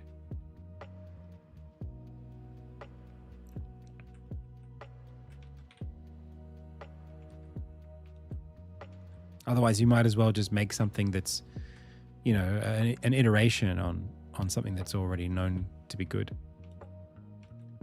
But then, of course, that's when you get market saturation. And I think it's obviously always worthwhile trying. You always try. But I guess that's why the industry is so hard to be in.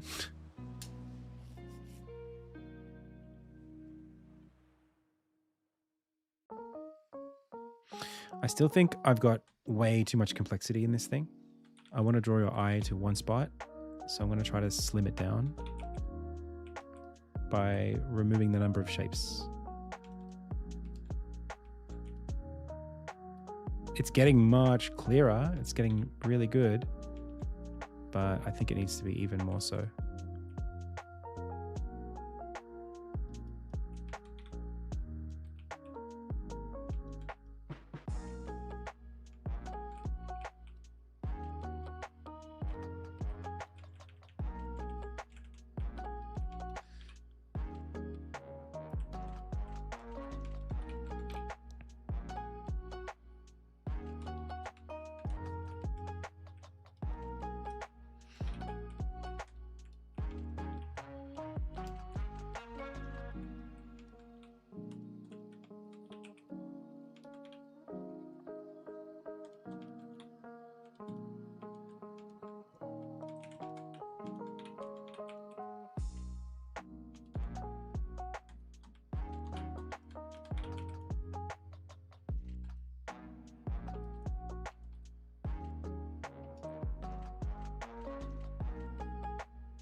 better.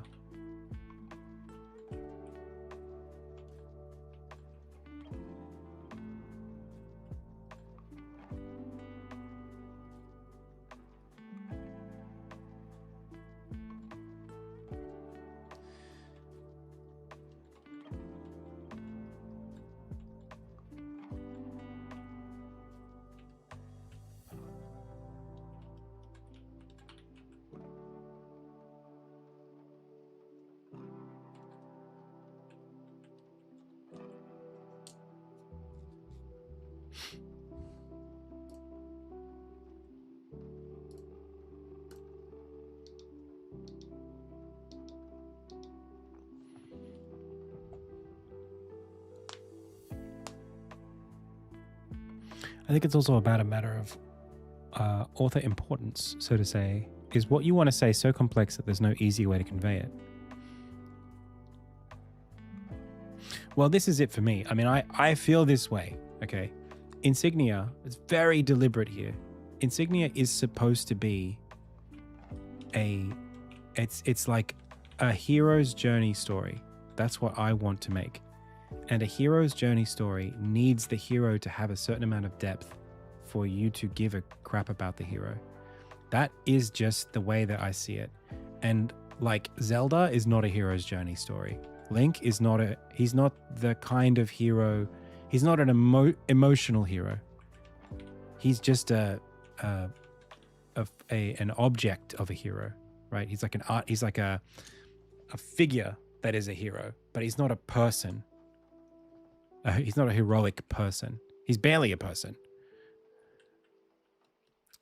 You can't like Link's personality because he doesn't have one. He's just sort of helpful and always does the right thing. A hero needs to be rendered with a lot more shades.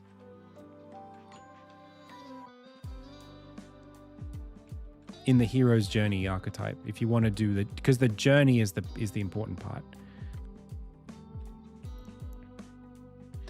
Well, that's the thing. A lot of games opt for player agency as the I guess surrogate for storytelling. It's like you're the one doing the story.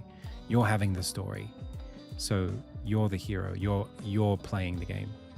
But I think that's just sort of like opting out of having a narrative voice. And there's nothing wrong with that. I mean, like Nintendo essentially does that. Nintendo's games are not about characters.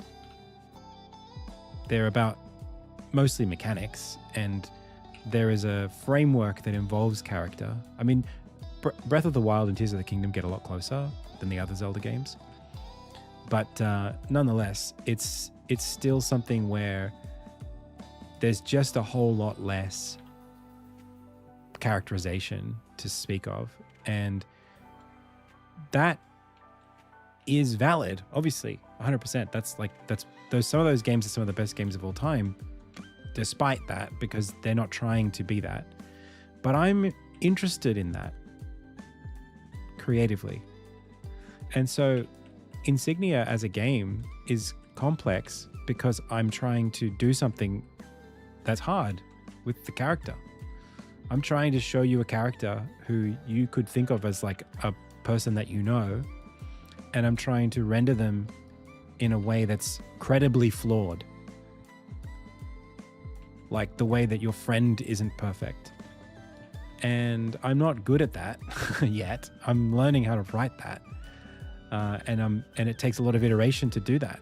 You know, trying to think about realistic motivations of why a character would make this kind of mistake, or why they would make this kind of oversight, or when they're allowed to lose their temper. Does this make sense for the character? Is this credible? And the hope is that pays off. It's a big investment though.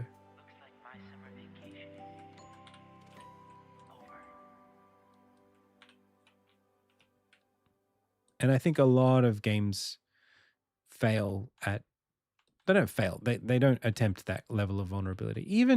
Even like Celeste. Well, no, I mean Celeste's it's got a pretty strong character. aspect of it, but it's not, I think a lot of these things, they fall into subtext so often. I like being overt. I like the drama of, I think for me, a big, what it is, a big storytelling inspiration for me is it's musical theater and like Disney films. And in those forums, characters are so overt. They're so clear about what they want. They sing what they want. When they make mistakes, it's so bare on the page or on the stage. And I love that. I'm really big into theater. And I think that's also why I like the Evil East games, because they're very theatrical. Like when I say Final Fantasy Tactics Advance is an inspiration, it's because Final Fantasy Tactics Advance is like theater, or the tactics games in general are like theater.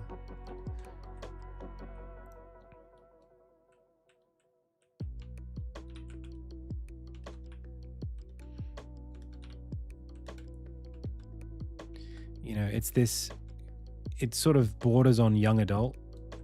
I like that. I'm into that.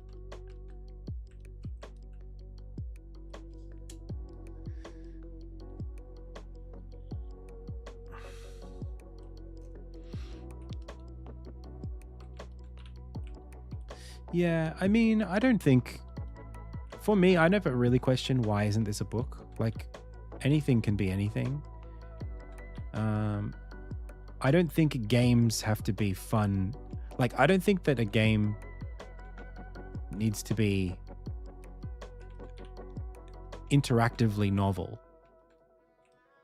I don't think it's like, well, if you're not innovating in gameplay, why isn't it a book? I don't know if I feel that way. I think there are things you can do with story that you can't do with books in games. Because otherwise the question is like, what, are you limited in depth? Like you literally can't explore certain kinds of stories in games because otherwise they have to be books. I mean, that can't be right. That's not what, I know that's not what you're saying.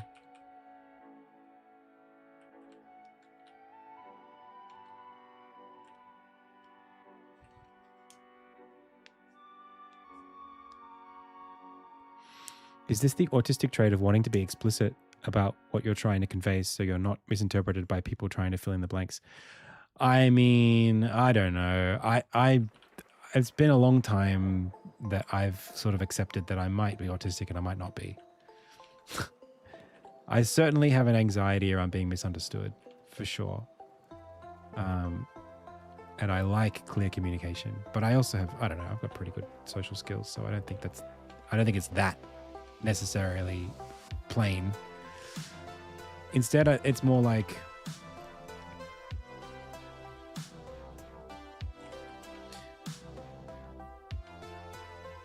I think the characters that have influenced me so strongly have that quality.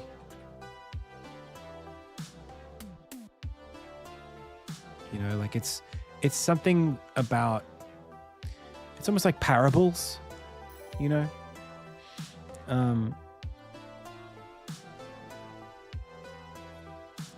like, I don't know. It's like, I like, hey, Armin, thank you so much for the sub. Like Tidus in Final Fantasy X.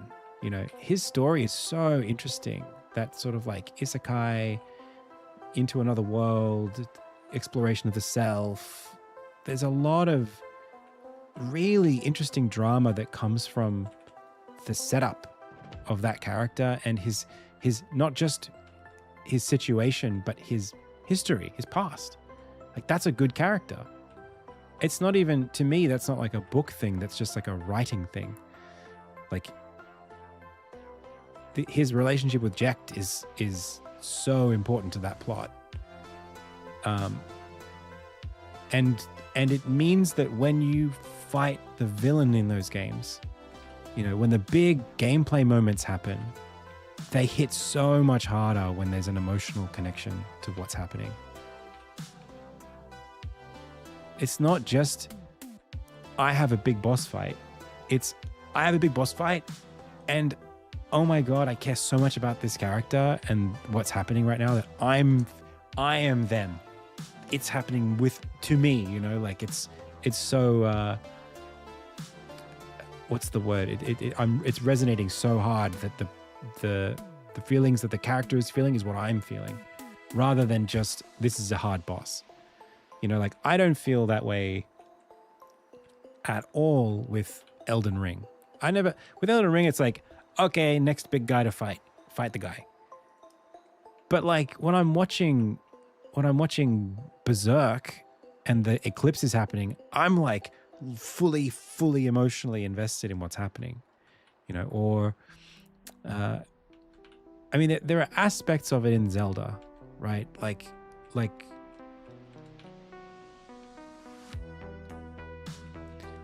the last battle in Twilight Princess, where you're fighting Ganon in the battlefield, and the big moment where you stab him in the chest or whatever it is, I can't remember. It's like there's so much catharsis, you know, in that. You took everything from me.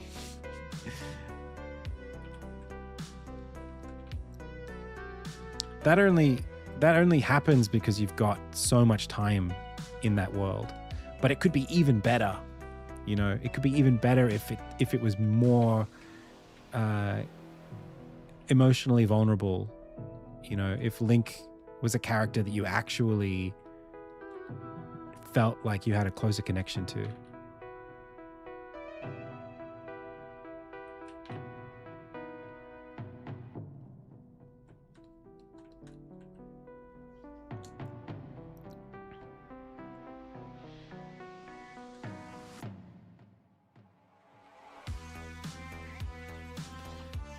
Even like, and I know this is like an example of a different paradigm, I guess.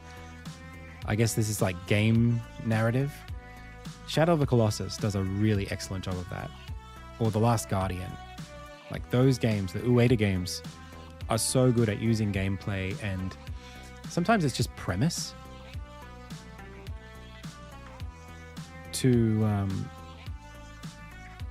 set up emotional connection.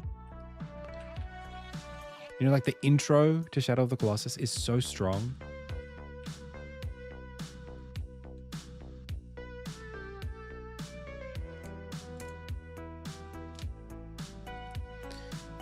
Because it's just like, you just immediately understand the stakes emotionally. Like, my girlfriend died. That's the first thing that game presents to you. Your girlfriend died.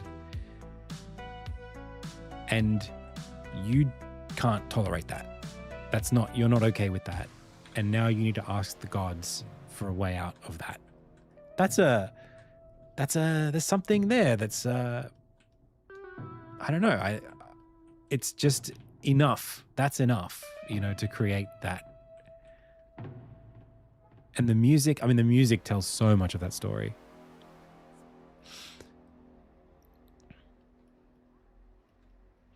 Music is the hack. Without it, there'd be way, way less connection to what's happening. But the music at least does this thing where it's telling you a story it's not just Wanda that is the protagonist in Shadow of the Colossus. It's also the Colossi. They are also the protagonists. And they have this like sad existence. You know, there's something like, it almost feels like you're hurting animals, you know, when you defeat them. And seeing the corruption physically manifest itself on Wanda is like, it's powerful. So I don't know, I guess like it's not necessarily about, when I say writing, I guess it's not like necessarily about exposition. It's not dialogue per se, but it's moments.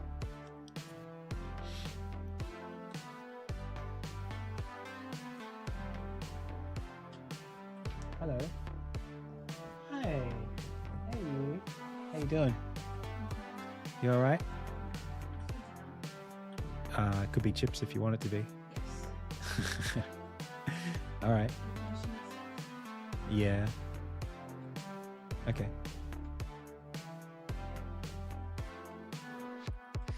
I haven't played Ico. I'd like to.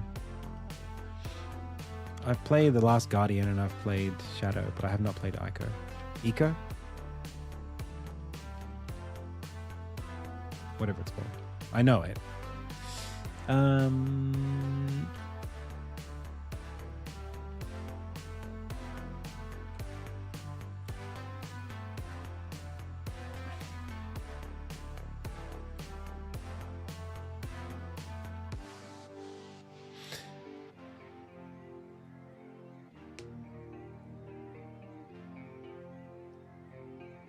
There is also, I guess, like even what I'm doing right now, this background art is to accompany an emotional moment. Like the time of day is designed to mean something. And so I think even there you can do storytelling that matters. I suppose it's, I don't know, I suppose there's no set way to do it in a game. But I think, do you know what it is? I think I know what it is. It's when a game commits to story. Like it's when a game is taking the time to say something in whatever format it wants to.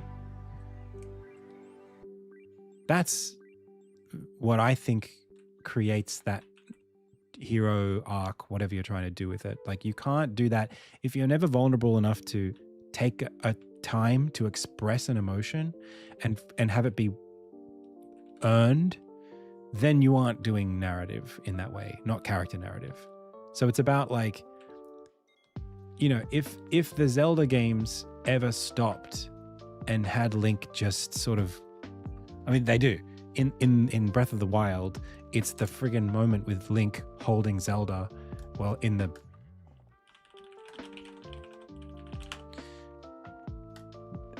this was one of the strongest commitments to narrative that is kind of unfulfilled in the game. But this moment in the trailer is so powerful. We've never seen that before in Zelda. That's like, you tell me that's going to be in the game and I'm like super duper locked in just on that because it's so vulnerable and powerful to me. Like, what the hell has happened? She's like, it's like pouring down rain. They're covered in dirt or scars or ash or whatever. She's bawling her eyes out and it's almost like he's looking at us. Like, that's so strong. And it's just the two of them. Like, where's everybody? What's happened? It's like so tragic, but it also speaks to like Link's role as her guardian. There's like a whole, this is a whole frame, you know, this is a painting. In the game, it's just a flashback, but unfortunately. But it's valuable. It's valuable as an ideal, right? As a concept, it's valuable.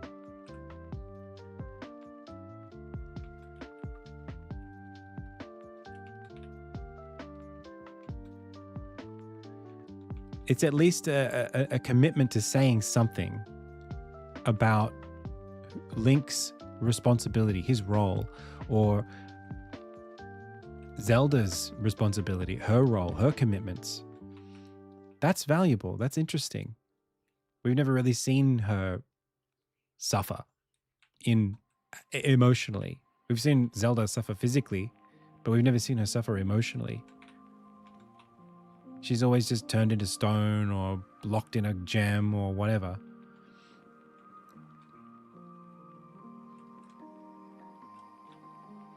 To me, that's like, literally, that's the reason, that's like a reason to play a game. If I see that kind of energy. put into a moment like that.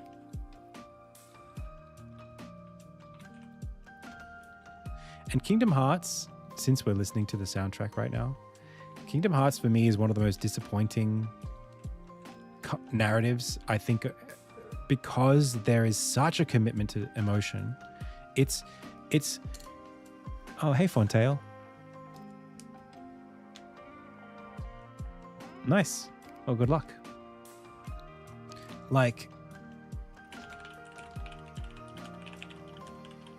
this melancholy for me is extremely captivating. This moment, this like character standing on the edge of a beach looking off into the distance is like wistfully. I'm in 5,000% at that frame. And it does have that feeling. I mean, like, there's so much like loss in Kingdom Hearts that's just like this like sense of longing for, at first it's longing to be away from home, and then it's longing to be back home. And it's kind of, where is home? You know, home is home where your friends are, or is it where you grew up? Or there's all of this like emotional, you know, juice that it makes you think about. But the plot is just nonsense.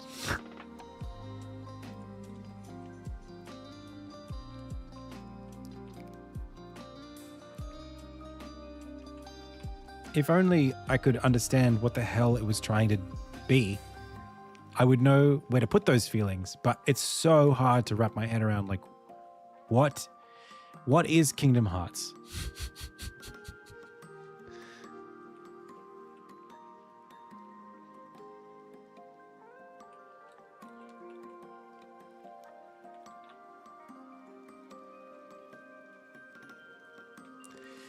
It's just like, please just make it comprehensible.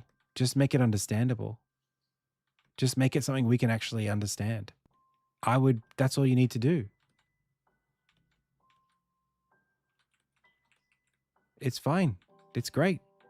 All the imagery, the suspense and the tension and the characters and I even like a lot of the conceptual themes of, like, you know, Roxas and Namine and all of the nobody characters are actually really cool characters. I just don't like that the characters are also Sora and Kairi and Riku and Ventus and Terra and, you know, whatever. I'm like, just stop that. It's like how every character is Goku in Dragon Ball. Stop it. Why do we need 7 guys named Xemnas or Ansem?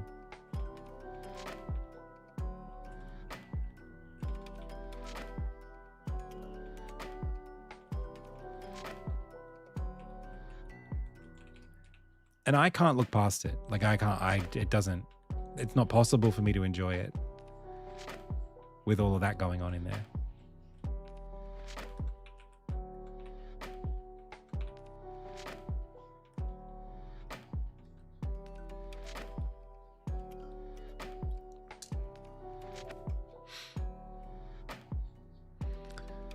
That's what makes games so powerful as an art form. Devs have so many ways to make you feel something: story, visuals, music, gameplay, and a lot more. But that's also why making a truly memorable game is hard. It is.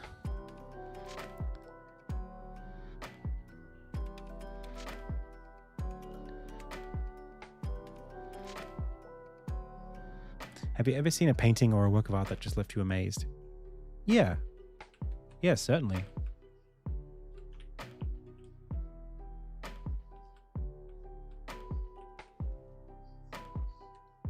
Oh, hey, Liz Glow.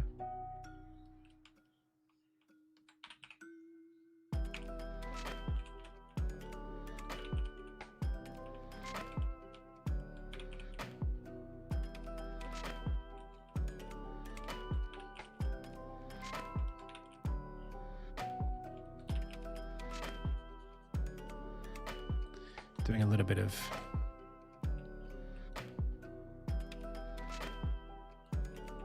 artistic license here with the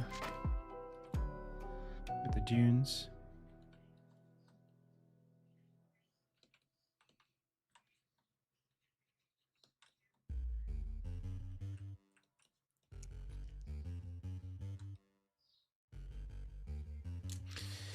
I mean,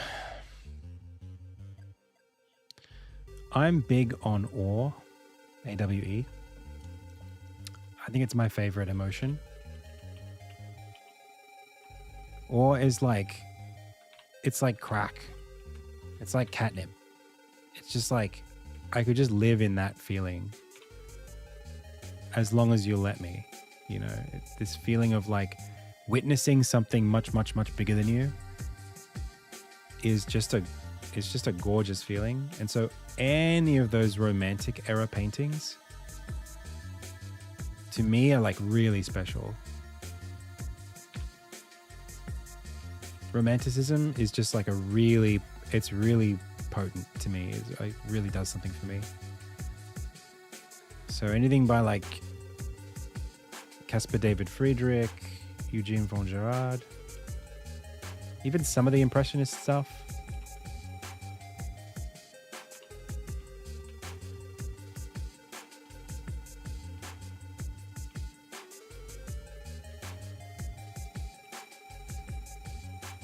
Just this sense of like, man, we're so small. And look at what's out there. Those feelings.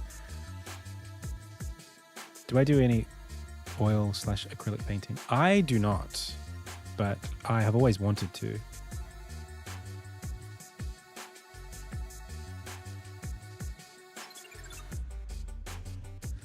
I sort of dabble a little bit in it when I go on holidays. I always pick up oil paints and I try, and I don't get that far.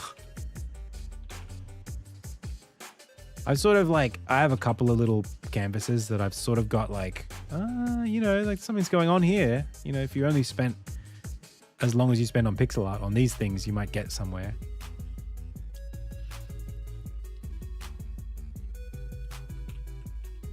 But unfortunately, that's just not enough. You can't just sort of pick it up once a year and make something. I mean, you can, it's just not going to be it's not going to be amazing.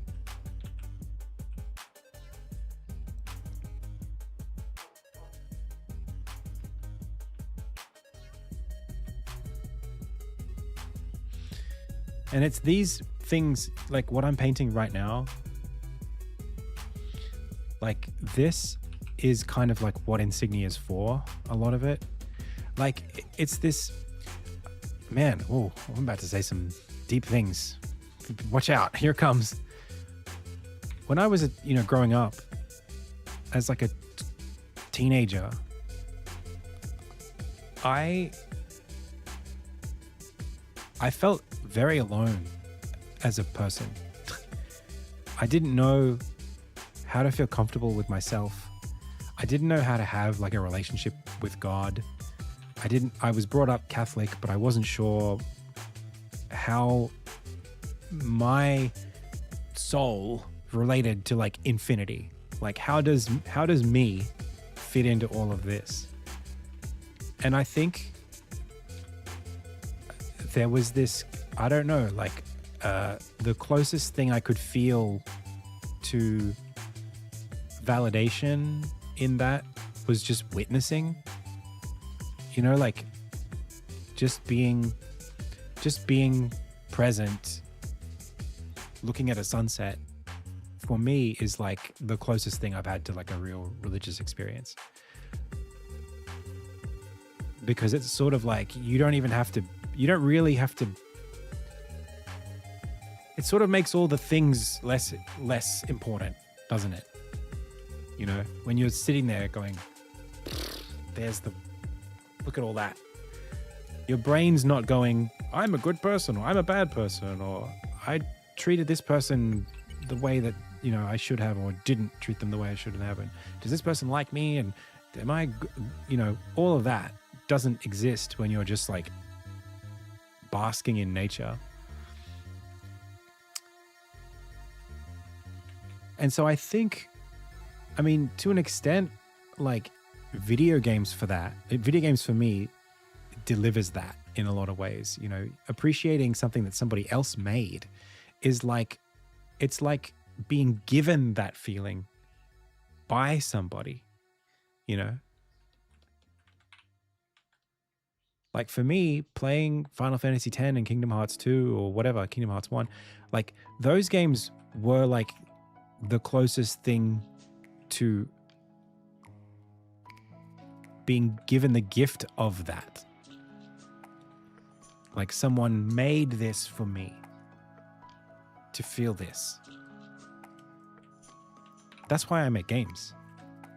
Somebody went out of their way to build this world for me to just appreciate, just to spend time in. And when I experience these characters and I'm, in this place, it's reassuring. It's like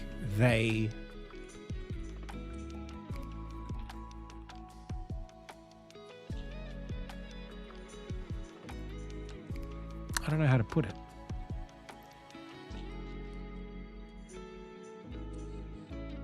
Like your presence is just acknowledged in a game. But it also like, there's this, you sort of lose yourself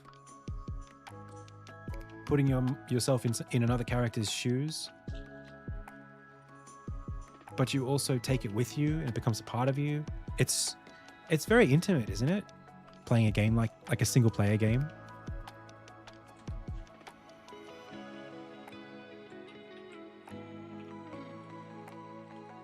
It's so powerful.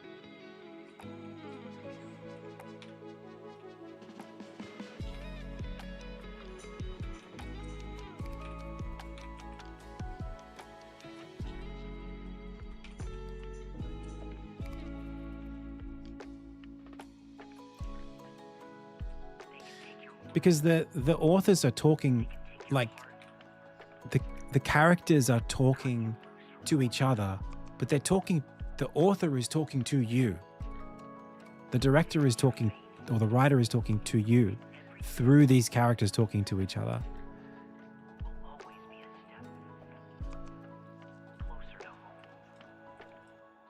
It's this weird mix of like voyeurism, but also like participation. It's beautiful. And I think games do that better than books because you're participating. You're doing it.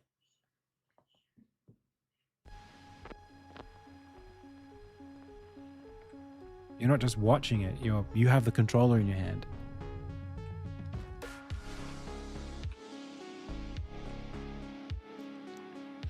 Am I breaking palette? I am, but I'm doing it in a way that I think will contribute to the game's quality.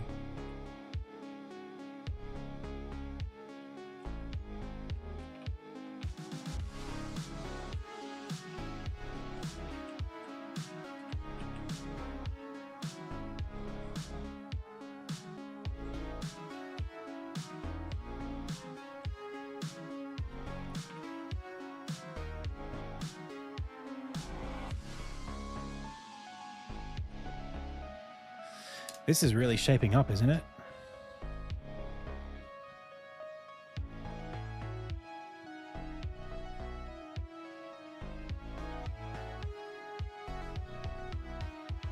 Yeah, there's something about the way a game, like a film, can pause on a moment, but only for so long, because the story has to keep going.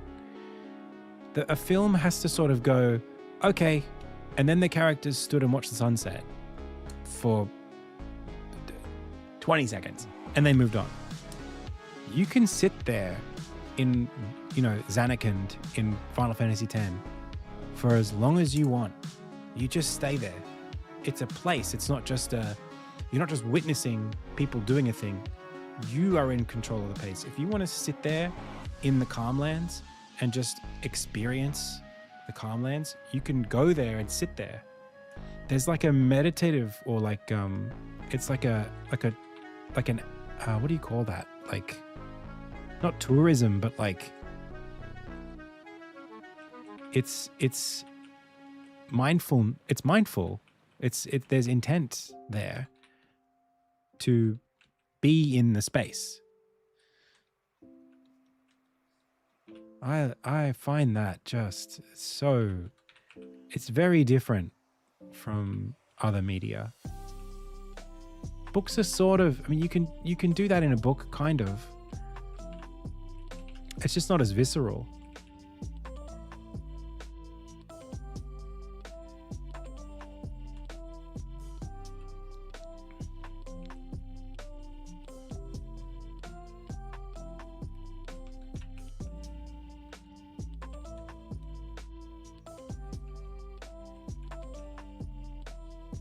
I think I need to flatten this significantly. This part right here, I think it's too lumpy to give the feeling of being. I really want to do this. You can see the warped perspective that I'm trying to create, where the sky is like really like high and wide.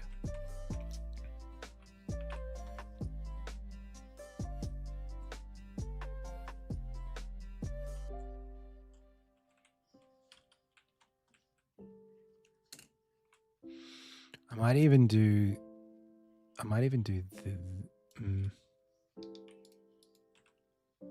this, where I take all of this up to here and push it right up, and then again and crop that. I don't think I need any of that.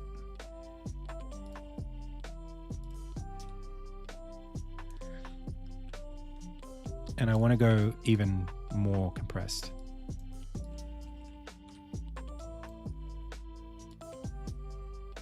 Like that. That's what I want. That's much better.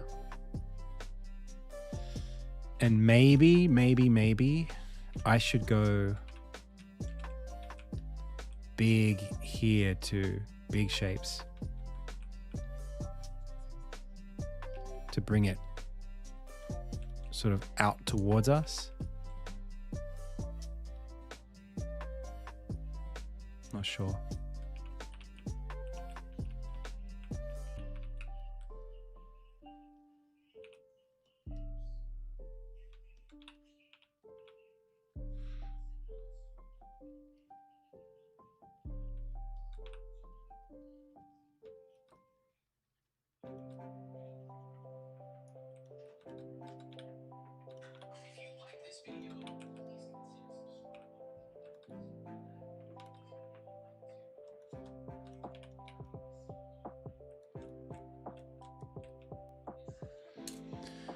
Sweet.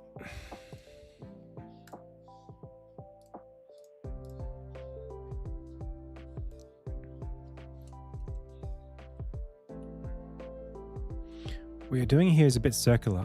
Are you sure you know the end of this painting? You're doing a lot of details. Have I completed any art for my game before? If so, I think you can rest assured that it's okay. It's going to be okay. The process is iterative. You can trust the process.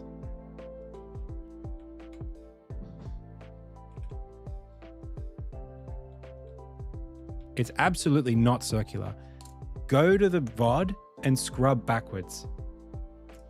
See where it was an hour ago and then an hour before that, and you tell me if it's circular. Just because it's slow doesn't mean it's circular.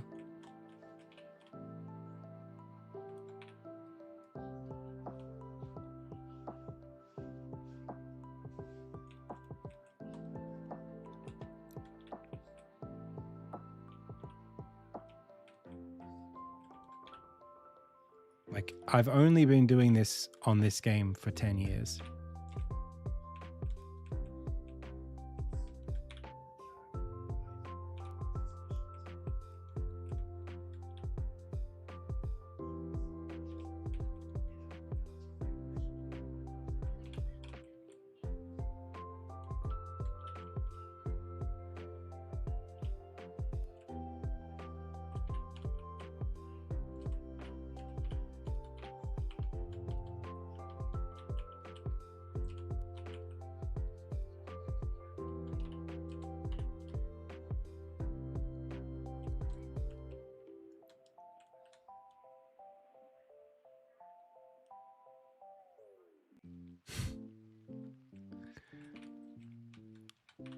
I mean, you can call me a perfectionist, but like, don't tell me it's not getting there.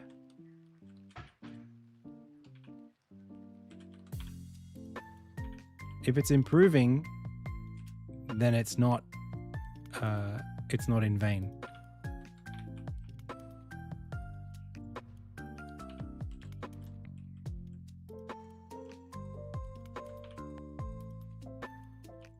Art takes a long time. I know we like to generate things these days.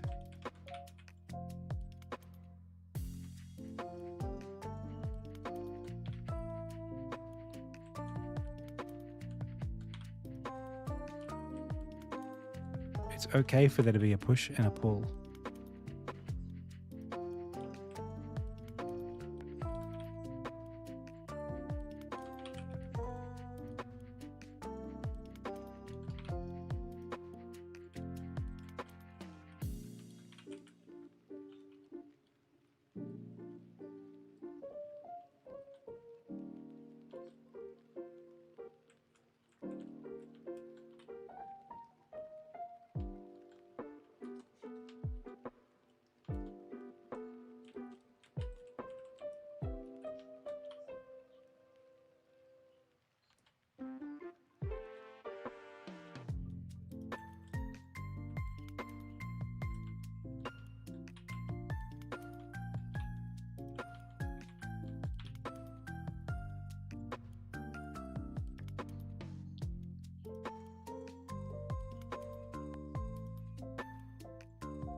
Dude, I see people on TikTok draw a painting and they're like, this took me 80 hours.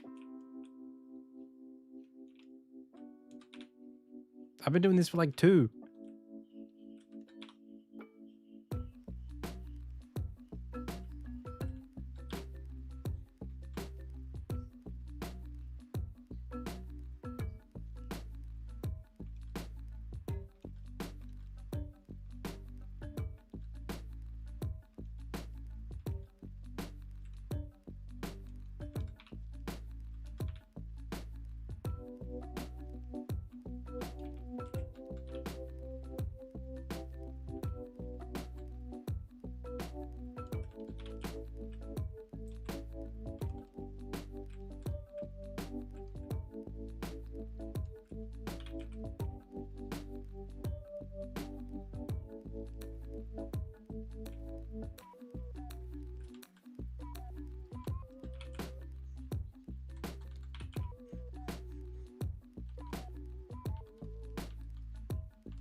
Are you more comfortable drawing characters, environments, or effects?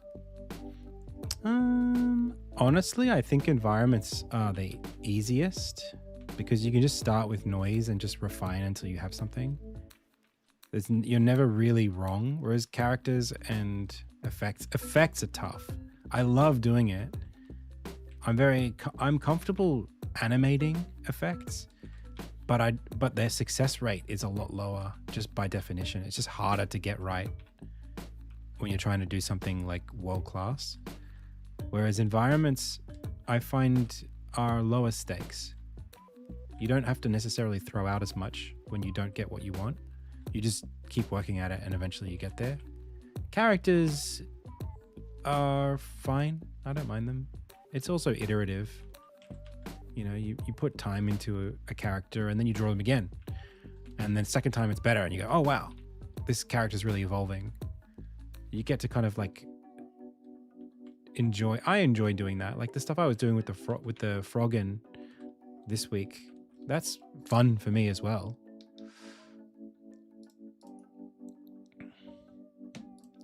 this character, which was previously, you know, a bunch of, this is like the 4th iteration, and I really like where it's at now.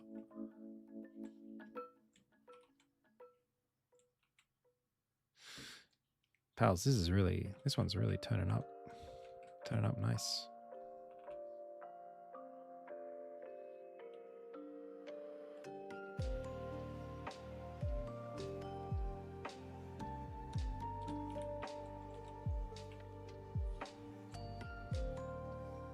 It's one of the best backgrounds I think I've done. I wish I had been recording this one.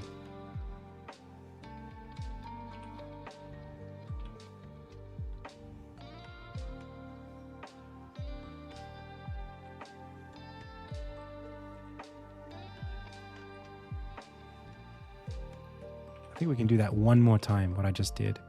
Just take all of this, squash it like that, and then bring this up and push it down like that, and then fill this and go further up.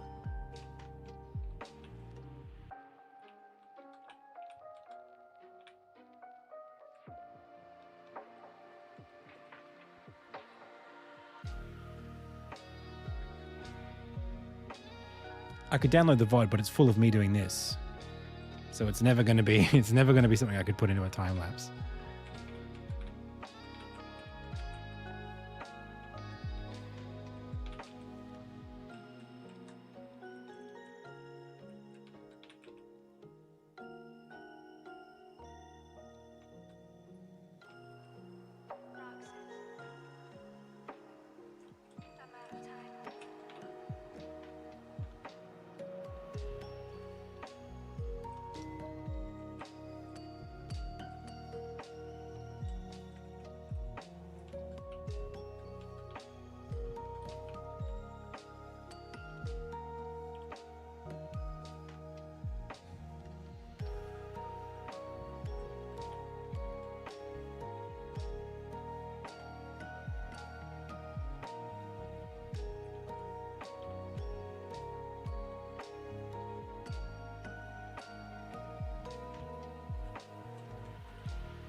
Okay.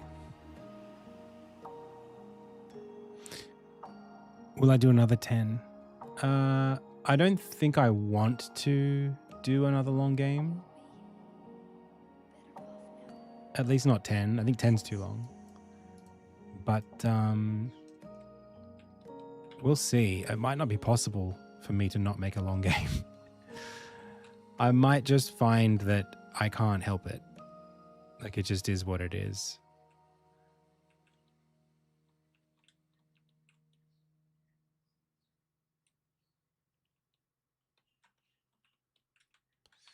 The way I see it, it depends on if I want to make a really... I think I need to find my... I don't know what my storytelling palette is yet.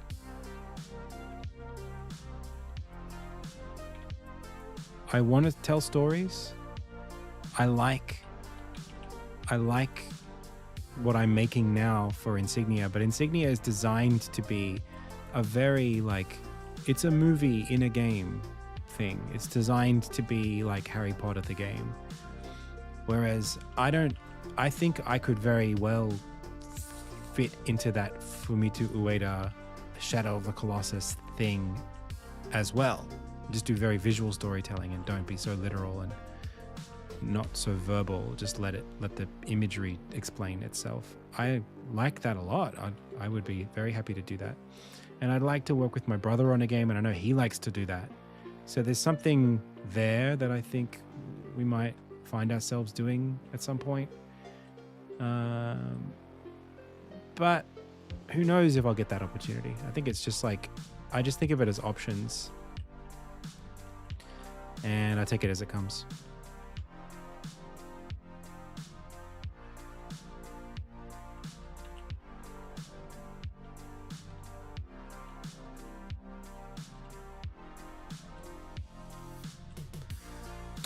Wow, chat. Do we know how long it'll be? I'm still adding content for sure, yeah.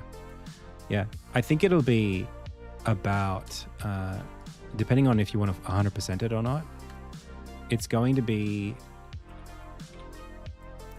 15 to 20 hours is what I'm kind of guessing it's going to be that long. It might be more like 14 to 18, or I can't say for sure, but it's definitely more than 12 on a casual playthrough. Probably could be under 10 if you go quick, if you don't read the text.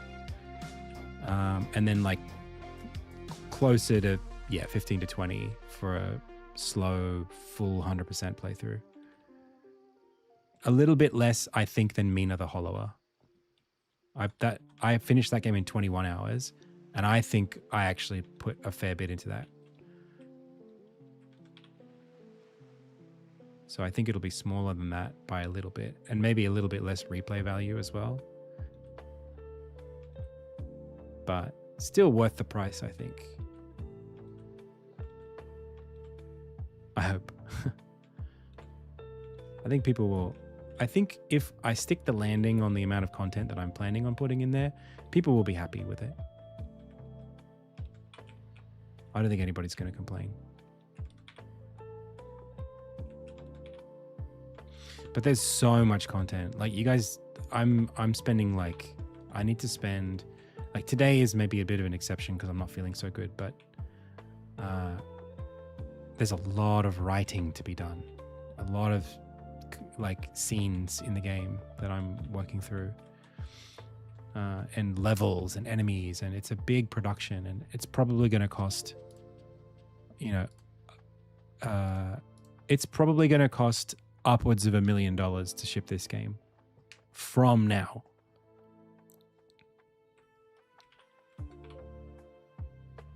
If I take it where it feels like it's going, just because there's just that much that needs to be made, and there's that much work that people need to get paid for, and the marketing and everything else. Like if I want to make a game that's like, like Owlboy and Iconoclasts and Mina the Hollower, and all those games had $1 million budgets. So that's what it costs, unfortunately. If I could do it less, like for cheaper, I will 100%, but I don't know. I think the content we could make for less. The content is going to be something more like 600k AUD, 700.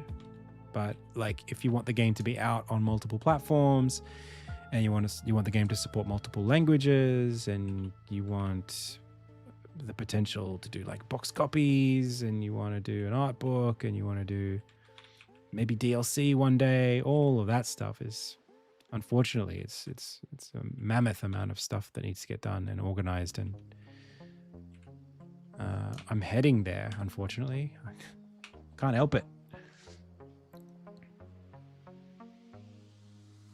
I've never rewritten it. It's just big.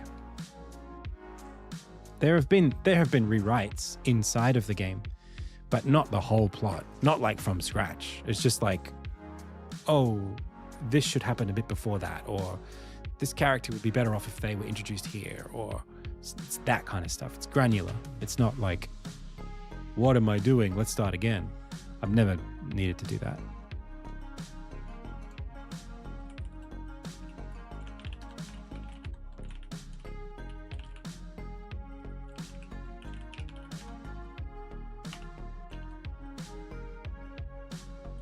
Beautiful.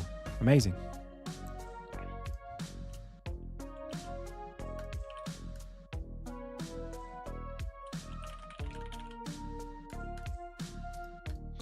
Let's test it. Oh, I already feel it, man. That's gorgeous. Wow. Oh, that's going to be something. This isn't going to work, but... Oh, chat. Oh, I'm so glad.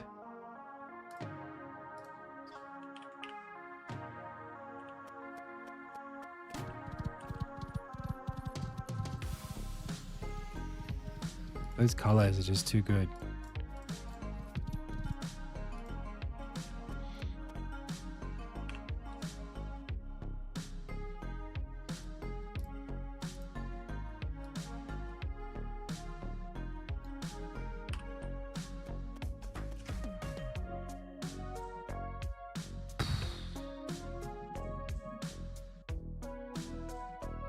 Let's go, chat. Let's go. We needed this win today. Emmy Juno, thank you so much for the sub. I gotta go, pals. I'm way over time. Wishlist Insignia on Steam. I will be putting that in a screenshot at some point. Let's find someone to raid and get out of here. Damn, that looks so good. It's Booyah. Thanks, everyone. I had a lot of fun. Hope you did too. I'll be back tomorrow. Catch you then. As always, I've been Adam. You've been the Pixel Pals. This has been the Indie Tales Game Dev live stream. Until next time.